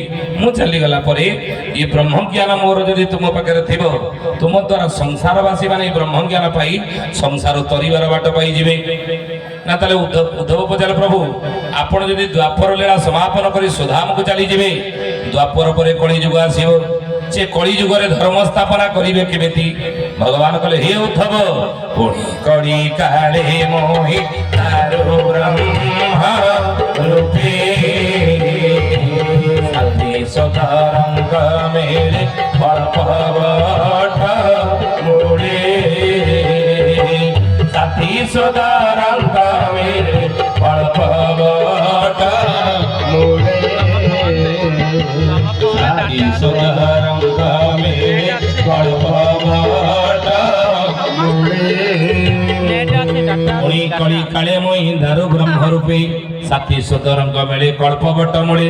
ମୁଁ କଳି ଯୁଗରେ ସାଥୀ ସତରଙ୍ଗ ମେଳରେ କଳ୍ପବଟ ମୂଳରେ ଯାଇକି ଲୀଳା କରୁଥିବି। ଲକ୍ଷେ ଶାଳଗ୍ରାମ ମାଡ଼ି ରତ୍ନ ସିଂହାସନରେ ଜଗନ୍ନାଥ ବଳଭଦ୍ର ସୁଭଦ୍ରା ସୁଦର୍ଶନ ଚତୁର୍ଥା ବିଗ୍ରହ ଭାବରେ ଭୂଦେବୀ ଶ୍ରୀଦେବୀ ମଦନ ମୋହନ ସପ୍ତ ଆବରଣ ଘେନି ରତ୍ନ ସିଂହାସନରେ ପୂଜା ପାଉଥିବେ। ଉଦ୍ଧବ ପୂଜା ପାଇବେ। ଉଦ୍ଧବ କହିଲେ, ହେ ପ୍ରଭୁ, କଳି ଯୁଗରେ ଯଦି ଆପଣ ଦାରୁ ବିଗ୍ରହ ହେବେ, ଉଠିଲେନ ନା କଣ? ମୁଁ ଯାଇଥିଲି ବ୍ରହ୍ମପୁର ସାଇଡ୍ ଥରେ ପ୍ରବଚନ ଦେବାକୁ। 7ଟା ବେଳେ ଯେତେବେଳେ ପ୍ରବଚନ ଆରମ୍ଭ କଲି, 2000 ଖଣ୍ଡେ ବସିକି ଆପଣଙ୍କ ଭଳିଆ ସବୁ ଶୁଣୁଥିଲେ। ଯେମିତି 9ଟା ବେଳ ହେଇଛି, ଜଣଙ୍କ ପରେ ଜଣେ ଜଣଙ୍କ ପରେ ଜଣେ ଉଠେଇ ଚାଲେ, ଯେମିତି ଉଠୁଛନ୍ତି। 9ଟା ବେଳେ ମୁଁ ଦେଖିଲି ଜଣେ ବସିଛି ଚିଆରେ, ମୁଁ ପ୍ରବଚନ ଦଉଛି। ମୋର 7ଟା ବେଳେ ପ୍ରବଚନ ଦଉଥିଲି, 2000 ଥିଲେ। ଇଏ 2 ଘଣ୍ଟା ଭିତରେ ସବୁ ଯାକ ପଡ଼ିଯାଇଛନ୍ତି, ଜଣେ ଅଛନ୍ତି। କାଳେ ଇଏ ଯଦି ଉଠିକି ପଡ଼ିବ ମୋ ପ୍ରେଷ୍ଟିଜ୍ ଲିକ୍ ହେଇଯିବନି। ତେଣୁ ସେଇ ଭୟରେ ମୁଁ ପ୍ରବଚନ ବନ୍ଦ କରିଦେଲି। 9ଟା ବେଳକୁ ବନ୍ଦ କରିସାରିଲା ପରେ ସେ ଭାଇ ଜଣଙ୍କୁ ଡାକିଲେ, ମୁଁ ଭାଇ ଟିକେ ଶୁଣିଲ ନା, କ'ଣ ହେଲା? ଟିକେ ପାଖକୁ ଆସୁନ ନା। ହଁ କ'ଣ କହୁନ? ଆଚ୍ଛା ଭାଇ, ମୁଁ ତମକୁ ହାତ ଯୋଡ଼ି କୋଟି ଧନ୍ୟବାଦ ମୁଁ ଦେଉଛି। ନା କାହିଁକି? ମୋର 7ଟା ବେଳେ ମୁଁ ପ୍ରବଚନ ଆରମ୍ଭ କଲି, 2000 ଖଣ୍ଡେ ବସିକି ଶୁଣୁଥିଲେ। ଇଏ 2 ଘଣ୍ଟା ଭିତରେ ସବୁ ଯାକ ପଡ଼ିଯାଇଥିଲେ। 9ଟା ବେଳକୁ ତମେ ଏକୁଟିଆ ବସିଛ। ତମେ ଯଦି ଉଠିକି ପଡ଼ିଯାଇଥାର ମୋ ପ୍ରେଷ୍ଟିଜ୍ ଲିକ୍ ହେଇଯାଇଥାନ୍ତା, ମୋତେ ଲୋକ ଲଜ୍ଜା ହେଇଥାନ୍ତା। ଶେଷ ପର୍ଯ୍ୟନ୍ତ ବସିକି ମୋ ଇଜ୍ଜତ ଟିକେ ବଞ୍ଚେଇଥିଲା। ତ ସେଇଥିପାଇଁ ତମକୁ କୋଟି ଧନ୍ୟବାଦ। ଆଚ୍ଛା ଭାଇ, ଗୋଟେ କଥା ପଚାରିବି ନା? କ'ଣ ପଚାରୁନ? ମାନେ ଆଚ୍ଛା, ସବୁଦିନ ତ ପଳେଇଗଲେଣି ଉଠିକି, 2 ଘଣ୍ଟା ଭିତରେ ସବୁ ଉଠିକି ପଳେଇଗଲେ, 2000 ଖଣ୍ଡେ ବସିଥିଲେ। ତମେ ଶେଷ କରୁଛ ନା ବସିଛ କାହିଁକି? ମୋ ପ୍ରବଚନ କ'ଣ ତମକୁ ଏତେ ଭଲ ଲାଗୁଛି ମୋତେ ଉଠିକି ଯାଇପାରୁନ? ସେ ଭାଇ ଜଣକ ମୋତେ ପଚାରା କଲେ, ତମକୁ ଏଠି ଡାକିଛି କି? କାହିଁକି ଏମିତି କ'ଣ କହୁଛ? ତମର ସାଧାରଣ ଜ୍ଞାନ ନାହିଁ। ପ୍ରବଚନ କହିବି ଏଇଥିପାଇଁ ଯେ ତମେ ଯେତେବେଳେ 7ଟା ବେଳେ ପ୍ରବଚନ ଆରମ୍ଭ କଲ, 2000 ଖଣ୍ଡେ ବସିଥିଲେ। ଇଏ 2 ଘଣ୍ଟା ଭିତରେ 9ଟା ବେଳକୁ ସବୁ ଯାକ ଉଠିକି ପଳେଇଗଲେଣି। ଏଇଥର ତମେ ଜାଣିପାରୁନ ତମ ପ୍ରବଚନ ମୋତେ କେତେ ଭଲ ଲାଗୁଥିବ। ବୋଲେ ଭଲ ଲାଗୁନି ତ ତମେ ବସିଛ କାହିଁକି ଶେଷ ପର୍ଯ୍ୟନ୍ତ? ନା ଦେଖ, ଯୋଉ 2000 ଖଣ୍ଡେ ବସିକି ତମର ପ୍ରବଚନ ଶୁଣୁଥିଲେ, ଇଏ 2 ଘଣ୍ଟା ଭିତରେ ସବୁ ଯାକ ପଡ଼ିଯାଇଥିଲେ। କାହିଁକି ନା ତମ ପ୍ରବଚନ କାହାକୁ ଭଲ ଲାଗିଲାନି? ଭଲ ଲାଗିଲାନି ଉଠିକି ପଳେଇଲେ। କାହିଁକି ନା ଖାଲି ହାତରେ ଆସିଥିଲେ, କାଣି କଉଡ଼ି ଏଠିକି ନେଇ ଆସିନଥିଲେ। ପ୍ରବଚନ ଭଲ ଲାଗିଲାନି, ଖାଲି ହାତରେ ଘରକୁ ପଳେଇଲେ। କିନ୍ତୁ ମୁଁ ତାଙ୍କ ଭଳିଆ ତମ ପ୍ରବଚନ ମତେ ଭଲ ନ ଲାଗିଲେ ମଧ୍ୟ ମୁଁ ଜବରଦସ୍ତି ଆଠି ବସିଛି ଗୋଟେ କାହିଁକି ମୁଁ ମାଟି ବସି ଧରିଛି ନା କାରଣ ତମକୁ ନା ନାଇଁ ସେ କଥା ନୁହଁ ସେ ଯୋଉ ସବୁ ଆସିଥିଲେ ଖାଲି ହାତରେ ଖାଲି ହାତରେ ଘରକୁ ପଳେଇଲେ କାଣି କୋଡ଼ିଟେ ଆଣିନାହାନ୍ତି ମୁଁ ତାଙ୍କ ଭଳିଆ ପୁରା ଖାଲି ହାତରେ ଏଠିକି ଆସିନି ବୋଲେ ଆଉ ନା ତମେ ଯୋଉ ପେଣ୍ଡାଲ ଉପରେ ବସିନ ସେ ପେଣ୍ଡାଲ ଉପରେ ଯୋଉ ବେଡସିଟ୍ଟା ପଡିଛି ସେଇଟା ମୋର କେତେବେଳେ ତମେ ତମ ପ୍ରବଚନ ସାରିବ ତମେ ଉଠିଲେ ମୋ ବେଡସିଟ୍ଟା ନେଇକି ମୋ ଘରକୁ ଯିବି ତାରି ଅପେକ୍ଷାରେ ବସେ ତମ ପ୍ରବଚନ ଅପେକ୍ଷାରେ ନୁହଁ ଆଚ୍ଛା ଆପଣ ମାନେ ଯୋଉମାନେ ଏତେ ସଂଖ୍ୟାରେ ଏପର୍ଯ୍ୟନ୍ତ ବସିଛନ୍ତି ସେ ବ୍ରହ୍ମପୁର ବାଲା ଭଳିଆ ବେଡସିଟ୍ ଉଠା ବାଲା ଭଳିଆ କେହି ନାହାନ୍ତି ତ ଭଲ ବୋଲ ଭକ୍ତ ବତ୍ସଳ ଭଗବାନ କି ଜଗତ ଜନନୀ ସଂଗଠାରେ ମାତାରିଣୀ ଠାକୁରାଣୀ କି ତେଣୁ ହେ ଜ୍ଞାନୀ ଗଣୀ ମଣ୍ଡଳୀ ସତ୍ୟାନୀ ଉଦ୍ଧବ ପଚାରିଲେ ପ୍ରଭୁ କଳି ଯୁଗରେ ଆପଣ ଦାରୁ ବିଗ୍ରହ ହେବେ ଅପାଣି ପାଦୋ ଜପନ ଗ୍ରହିତା ପଶ୍ୟତ୍ୟ ଚକ୍ଷୁଷ ସୁଳତ୍ୟ କର୍ଣ୍ଣ ସବେତି ବେଦ୍ୟଂ ନତଦସ୍ତ୍ୟାସ୍ତି ବେତା ତମାଉରଗ୍ରେଂ ପୁରୁଷଂ ମହାନ୍ତମ୍ ହାତ ନଥିବ ପାଦ ନଥିବ ଆଖିର ପଲକ ନଥିବ କାନ ନଥିବ ଅଚଳ ମହାମରୁ ହେଇ ରତ୍ନ ସିଂହାସନ ବସିଥିବେ କାହିଁକି ଜଗନ୍ନାଥଙ୍କର କାନ ନାହିଁ କାହିଁକି କଳି ଯୁଗରେ ଜଗନ୍ନାଥଙ୍କର ହାତ ନାହିଁ କ'ଣ ପାଇଁ ପାଦ ନାହିଁ କାହିଁକି ଆଖିର ପଲକ ନାହିଁ କ'ଣ ପାଇଁ ଯଦି ସମୟ ଆପଣ ଜାଣିଛନ୍ତି ଭଲ ଯଦି ନ ଜାଣିଛନ୍ତି କାଲି ଆସନ୍ତା କାଲି ଆମେ କହିବା ହେଲା ତେଣୁ ଯଦି ହାତ ପାଦ ବିହୀନ ଏହି ରତ୍ନ ସିଂହାସନରେ ପୂଜା ପାଇବେ କୋଉ ଭାବରେ ଅଣାକାର ବ୍ରହ୍ମ ଭାବରେ ଜଗନ୍ନାଥ କହିଲେ ରେ କଳି ଯୁଗର ମଣିଷ ଅକ୍ଷର ଭିତରେ ମୁଁ ନାହିଁ ରେ ଉଦ୍ଧବ ବୁଝିଲେ ପାଇବ ତୁ କାହିଁ ରେ ଉଦ୍ଧବ ରାଧେ ଗୋବିନ୍ଦ ଗୋବିନ୍ଦ ଗୋବିନ୍ଦ ହେ ଉଦ୍ଧବ ଅଧୁକାଳୁଛି ମକର ହେ ଉଦ୍ଧବ ଜଗନ୍ନାଥ ମହାପ୍ରଭୁ କହିଲେ ରେ କଳି ଯୁଗର ମଣିଷ ଅକ୍ଷର ଭିତରେ ମୁଁ ନାହିଁ ଖୋଜିଲେ ମତେ କୋଉଠି ତୁ ପାଇବୁ ଅକ୍ଷର କେତେ ଅକ୍ଷର ବର୍ଣ୍ଣବୋଧ ପଢି ନା ଓଡ଼ିଆ ବର୍ଣ୍ଣବୋଧରେ ସ୍ୱର ବର୍ଣ୍ଣ ବ୍ୟଞ୍ଜନ ବର୍ଣ୍ଣ ମିଶି କେତେ ଅକ୍ଷର କେତେ ବାୟୁ ହୋଇଲା ଅଣଚାଶରେ ଉଦ୍ଧବ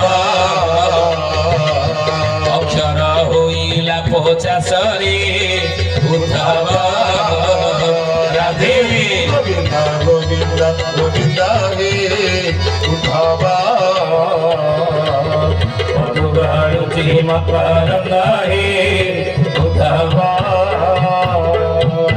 ବାୟୁ ହୋଇଲା 49 ଅକ୍ଷର ହୋଇଲା 50 ଗୋଟେ ଲୋକଟେ ଦୁଃଖ ହଉଥିବ ମୋ ଶେଷ ବେଳେ ମଲା ବେଳେ କ'ଣ ହବ କନ୍ଦିଲ ଏ ବୁଢ଼ାର 49 ହୋଇଲାଣି ଆଉ ବୁଢ଼ା ବଞ୍ଚିବାନି ନାଇଁ 49 ପବନ ପରେ ଆଗକୁ ଆଉ ପବନ ସାଡ଼କୁ ନାହିଁ ତେଣୁ ବାୟୁ ହୋଇଲା 49 ଅକ୍ଷର ହୋଇଲା 50 ଜଗନ୍ନାଥ ମହାପ୍ରଭୁ କହିଲେ ରେ କଳି ଯୁଗର ମଣିଷ ମୁଁ 50 ଅକ୍ଷର ଭିତରେ ମୁଁ ନାହିଁ ତାହେଲେ ମୁଁ କି ନା ମୁଁ ହଉଛି ଅଣାକ୍ଷର ବ୍ରହ୍ମ ଭାବରେ ମୁଁ ପୂଜା ପାଉଛି ରତ୍ନ ସିଂହାସନରେ ଠାକୁର ଅଭିରାମ ପରମହଂସ କହିଲେ ଲୋକଇଲି ଅଣାକ୍ଷର ଯେହୁ ଜାଣିଥିବ ଲୋକଇଲି ଅଣାକ୍ଷର ଯେହୁ ଜାଣିଥିବ ଅଭିରାମ କହେ ସେ ତ ଅଭିରାମ କହେ ସେ ତ ବିହନ ହୋଇବ ଲୋକଇଲି ଅଣାକ୍ଷର ଯେହୁ ଜାଣିଥିବ ଲୋକଇଲି ଅଣାକ୍ଷର ଯେହୁ ଜାଣିଥିବ ଅଣାକ୍ଷର କେତେ ମାତ୍ରା ଯେମିତି ବସକାର ବହୁ ଦି ମାତ୍ରା ସେଭଳି ଅଣାକ୍ଷରଟା କେତେ ମାତ୍ରା ହେଲେ ଅଣାକ୍ଷର ହବ କାଲି କହିବା ତେଣୁ ମହାପୁରୁଷ କହିଲେ ଅଣାକ୍ଷର ବ୍ରହ୍ମ ଭାବରେ ପୂଜା ପାଉଥିବେ ରତ୍ନ ସିଂହାସନରେ ବୁଝିଲେ ଉଦ୍ଧବ ପଚାରିଲେ ପ୍ରଭୁ ଯଦି ଆପଣ ହାତ ପାଦ ନଥିବ ତାହେଲେ ଧର୍ମ ସଂସ୍ଥାପନା କେମିତି କରିବେ ଭଗବାନ କହିଲେ ହେ ଉଦ୍ଧବ ଏହା ମନେ ରଖିଥିବୁ ରେ ଉଦ୍ଧବ ତୁ ଆଗେ କହୁଛି ସତ୍ୟ ଏ ଦାରୁ ମୂର୍ତ୍ତି ନୀଳାଚଳେ ରହିଥିବ ମାନବ ସ୍ୱରୂପେ କୃତ୍ୟ ଦାରୁ ମୂର୍ତ୍ତି ମୋର ନୀଳାଚଳେ ପୂଜା ପାଇବ ହେ ଉଦ୍ଧବ କିନ୍ତୁ ମାନବ ରୂପ ମୋ ଠାରୁ ଜ୍ୟୋତି ଯାଇ ମାନବ ରୂପରେ ଜନ୍ମ ହେଇ କଳିକି ନାମରେ ଗୁପ୍ତରେ ରହି ଲୀଳା କରି ଧର୍ମ ସ୍ଥାପନା କରୁଥିବ ଉଦ୍ଧବ କହିଲେ ପ୍ରଭୁ ଆପଣ କଳି ଯୁଗରେ ମାନବ ରୂପ ହେବେ ନା ମ୍ଲେଚ୍ଛ ନିବହ ନିଧନେ କଳୟସୀ କର ବାଳ ଧୂମକେତୁ ନୈବ କିମପି କରାଳମ୍ କେଶବ ଧୃତ କଳିକି ଶରୀର ଜୟ ଜଗଦୀଶ ହରି ମୁଁ କଳିକି ରୂପ ହେବି ବୁଝିଲେ ତେଣୁ କେତେବେଳେ ହେବେ ଉଦ୍ଧବ ପଚାରିଲେ ପ୍ରଭୁ କଳିକି ଅବତାର ଆପଣ କେତେବେଳେ ହେବେ ଅଚ୍ୟୁତାନନ୍ଦ ମହାପୁରୁଷ ମାଳିକାରେ ଲେଖିଲେ କି ପୁରେ କଳି ଯୁଗ 5,000 ଗଲେ କଳି ଯୁଗ 5,000 ଗଲେ ବିଷ୍ଣୁ ଜନମ ଯେ ହୋଇବେ ଭଲେ ବିଷ୍ଣୁ ଜନମ ଯେ ହୋଇବେ ଭଲେ 5,000 ସେ ନର ଶରୀରେ 5,000 ସେ ନର ଶରୀରେ ପ୍ରଭୁ ରାଜୁତି ଯେ କରିବେ ଭଲେ ପ୍ରଭୁ ରାଜୁତି ଯେ କରିବେ ଭଲେ ଯେତେବେଳେ କଳି ଯୁଗ 5,000 ବର୍ଷ ଭୋଗ ହେଇଯିବ କଳି ଯୁଗ ଶେଷ ବେଳେ ବେଳ ହବ ଏ ଉଦ୍ଧବ ହେବି ମୁଁ କଳିକି ଅବତାର ସେହି ସମୟରେ ମୋ ଠାରୁ ଜ୍ୟୋତି ଯାଇ ମାନବ ରୂପରେ ଜନ୍ମ ହୋଇ କଳିକି ନାମରେ ଗୁପ୍ତ ରହି ଦୟା କରି ଧର୍ମ ସ୍ଥାପନ କରିବ ମନେ ରଖନ୍ତୁ ଏ କଥା ବୁଝିଲି ତେଣୁ ହେ ଜ୍ଞାନୀ ଗଣିବେ କେତେବେଳେ ହେବେ ଜଗନ୍ନାଥ କଳିକି ରୂପ ଆପଣ କହେ ଯୁଗ ଯାଇକି କୋଉଠି ପହଞ୍ଚିଲାଣି କହୁଛନ୍ତି କଳିକି ଅବତାର ହେବେ ଚନ୍ଦ୍ରଗ୍ରହଣ ସୂର୍ଯ୍ୟପରାଗ ଚନ୍ଦ୍ରଗ୍ରହଣକୁ ହେତୁବାଦୀ ମାନେ ମାନିଲେ ନା ଚିକେନ ବିରିୟାନୀ କରି ଖାଇଲେନି ତାଙ୍କ ଆଗରେ ଯଦି ଆମେ ଭଗବାନ କଥା କହିବା କଳିକି ଅବତାର ହସିବେନି ଏ ଯୁଗ ଯାଇ କୋଉଠି ପହଞ୍ଚିଲେ ଆଙ୍କର ମୁଗ ଉପରା ସରିନି ଭଗବାନ କଳିକି ଅବତାର କଣ କିନ୍ତୁ ମନେ ରଖନ୍ତୁ ଏ ଜ୍ଞାନୀ ଯଦି ରାମ ଅବତାର ସତ କୃଷ୍ଣ ଅବତାର ସତ ତାହେଲେ ଜଗନ୍ନାଥଙ୍କର କଳିକି ଅବତାର ମଧ୍ୟ ସତ୍ୟ କେତେବେଳେ ହେବେ ନା ଯେତେବେଳେ କଳିଯୁଗ ଶେଷ ହେବ ଆଚ୍ଛା କଳିଯୁଗ ଶେଷ ହେଲାଣି ନା ନାହିଁ ଯଦି ଶେଷ ହେଲାଣି ଜଗନ୍ନାଥ କଳିକି ଅବତାର ହେଇଥିବେ କୋଉଠି ହେଇଛନ୍ତି ହେଲେଣି ନାହିଁ ନା ଆଉ ଯଦି କଳିଯୁଗ ଶେଷ ହେଇନି ତାହେଲେ କଳିଯୁଗ କେବେ ଶେଷ ହେବ ଜଗନ୍ନାଥ କଳିକି ଅବତାର କେବେ ହେବେ ଏଇ କଥାକୁ ଅଚ୍ୟୁତାନନ୍ଦ ମହାପୁରୁଷଙ୍କୁ ତାଙ୍କ ପ୍ରିୟ ଶିଷ୍ୟ ରାମଚନ୍ଦ୍ର ପଚାରିଲେ ଅଚ୍ୟୁତାନନ୍ଦ କଣ ଉତ୍ତର ଦେଲେ କହିଲେ ଦଶରଥ ସୁତ ମୁଣ୍ଡରେ ତିନି ଅଙ୍କ ଚଢିବା ଅଙ୍କ ଦେଇ 11 ଅଙ୍କ ତହୁଁ ଫେରିବ ବଜ୍ର ଅଙ୍କ ଦେଇ 11 ଅଙ୍କ ତହୁଁ ଫେରିବ ବଜ୍ର ଅଙ୍କ ଦେଇ 11 ଅଙ୍କ ତହୁଁ ଫେରିବ ଡାହାଣ ଅଙ୍କ ଯାହା ଦାଣ୍ଡିବ ଗୁଣ ବଡ଼ି ଶେଷ ଭୋଗ ଏଇଠି କହିଲି ଅର୍ଜୁନ ପାଣି ଶେଷ ଭୋଗ ଏଇଠି କହିଲି ଅର୍ଜୁନ ବଡ଼ି ଶେଷ ଭୋଗ ଏଇଠି କହିଲି ଅର୍ଜୁନ ଅଚ୍ୟୁତାନନ୍ଦ ମହାପୁରୁଷ କହିଲେ ରାମରେ ଦଶରଥ ସୁତ ମୁଣ୍ଡରେ 3 ଅଙ୍କ ଚଢିବ ଏ ଅଙ୍କଟାକୁ ହିସାବ କରିଦେବୁ ଏ ଠାରଗାର ଅଙ୍କ ଅଚ୍ୟୁତାନନ୍ଦଙ୍କର ସମସ୍ତେ ବୁଝିପାରିବେ ନାହିଁ ଏ ଅଙ୍କଟାକୁ ହିସାବ କରିବୁ ଯୋଉ ସମୟ ଯୋଉ ମସିହା ଯୋଉ ବେଳ ହବ ଜାଣିବ ମାଳିକା ପ୍ରମାଣ ଅନୁସାରେ ସେଟା କଳିଯୁଗର ଶେଷ ସମୟ ଆଉ ସେହି ସମୟରେ ଜଗନ୍ନାଥ ମହାପ୍ରଭୁ ମାନବ ରୂପରେ ଜନ୍ମ ହୋଇ କଳିକି ନାମରେ ଗୁପ୍ତ ରହି ଲୀଳା କରୁଥିବେ ଆମେ ହିସାବ କରିବା ଅଙ୍କଟାକୁ ହିସାବ କରିବା କଣ କହିଲେ ଦଶରଥ ସୁତ ମୁଣ୍ଡରେ 3 ଅଙ୍କ ଚଢିବ ଦଶରଥ ସୁତ ଦଶରଥ କି ତ୍ରେତୟା ଯୁଗରେ ଅଯୋଧ୍ୟାର ସୂର୍ଯ୍ୟବଂଶୀ ରାଜା ଥିଲେ କି ଦଶରଥ ତାଙ୍କ ସୁତ କହିଲେ କଣ ନା ପୁଅ ଦଶରଥଙ୍କର କେତୋଟି ପୁଅ ଥିଲେ ସରିଗଲା ଏରେ ମୁଁ ଏଇ ଜ୍ଞାନୀ ଗୁଣୀ ମଣ୍ଡଳୀ ସୋଧିଆନି ଗୋଟେ ସ୍କୁଲକୁ ଆସିଥିଲେ କି ଇନ୍ସପେକ୍ସନ କରିବା ପାଇଁ ଏସ୍ଆଇ ହେଡମାଷ୍ଟର ଅଫିସରେ ପହଞ୍ଚିଲେ ହେଡମାଷ୍ଟର କହିଲେ ଆଜ୍ଞା ଆପଣ ଆମ ସ୍କୁଲ ଇନ୍ସପେକ୍ଟର ପାଠ ପଢ଼ା କେମିତି ଚାଲିଛି ଟିକେ ଦେଖିବାକୁ ହେଇଛି ପିଲାଙ୍କର ପାଠ ପିଲା ବା 100ରୁ 100 ଆମର ରେଜଲ୍ଟ ହେଉଛି ସ୍କୁଲରେ ସେଇଟା ଜାଣିବାକୁ ଆସୁଛି ସେଇଟା ଜାଣିବାକୁ ଆସି କେମିତି 100ରୁ 100 ପିଲା ପାସ୍ ନା ଜାଣିବି କେମିତି ନା ଦେଖିବି ପିଲା କେମିତି ପାଠ ପଢୁଛନ୍ତି ପହଞ୍ଚିଗଲେ ଗୋଟେ କ୍ଲାସରେ ଦେଖିଲେ ସାର୍ ବ୍ଲାକବୋର୍ଡ ଲେଖିଛନ୍ତି ବିଷୟ ରାମାୟଣ ये पहुँचले ना आज्ञा सर ना मु स्कूल एसआई इन्स्पेक्टर मु स्कूल इन्स्पेक्टर इन्स्पेक्शन करिया आइछि आज्ञा आज्ञा आज्ञा ना कौन तुम कौ सार ना मु साहित्य सार ना कौन पढ़ुछ ना रामायण विषय आज पिला पढ़ुछ ना पिला बुझी पारछंती ना कौन रामायण सीरियल टीवी रे देखि ना ए 100 थर देखिबेनी सब हसिकी पानी कर दैछंती ना पचाले कहि देबे ना पचार नंदी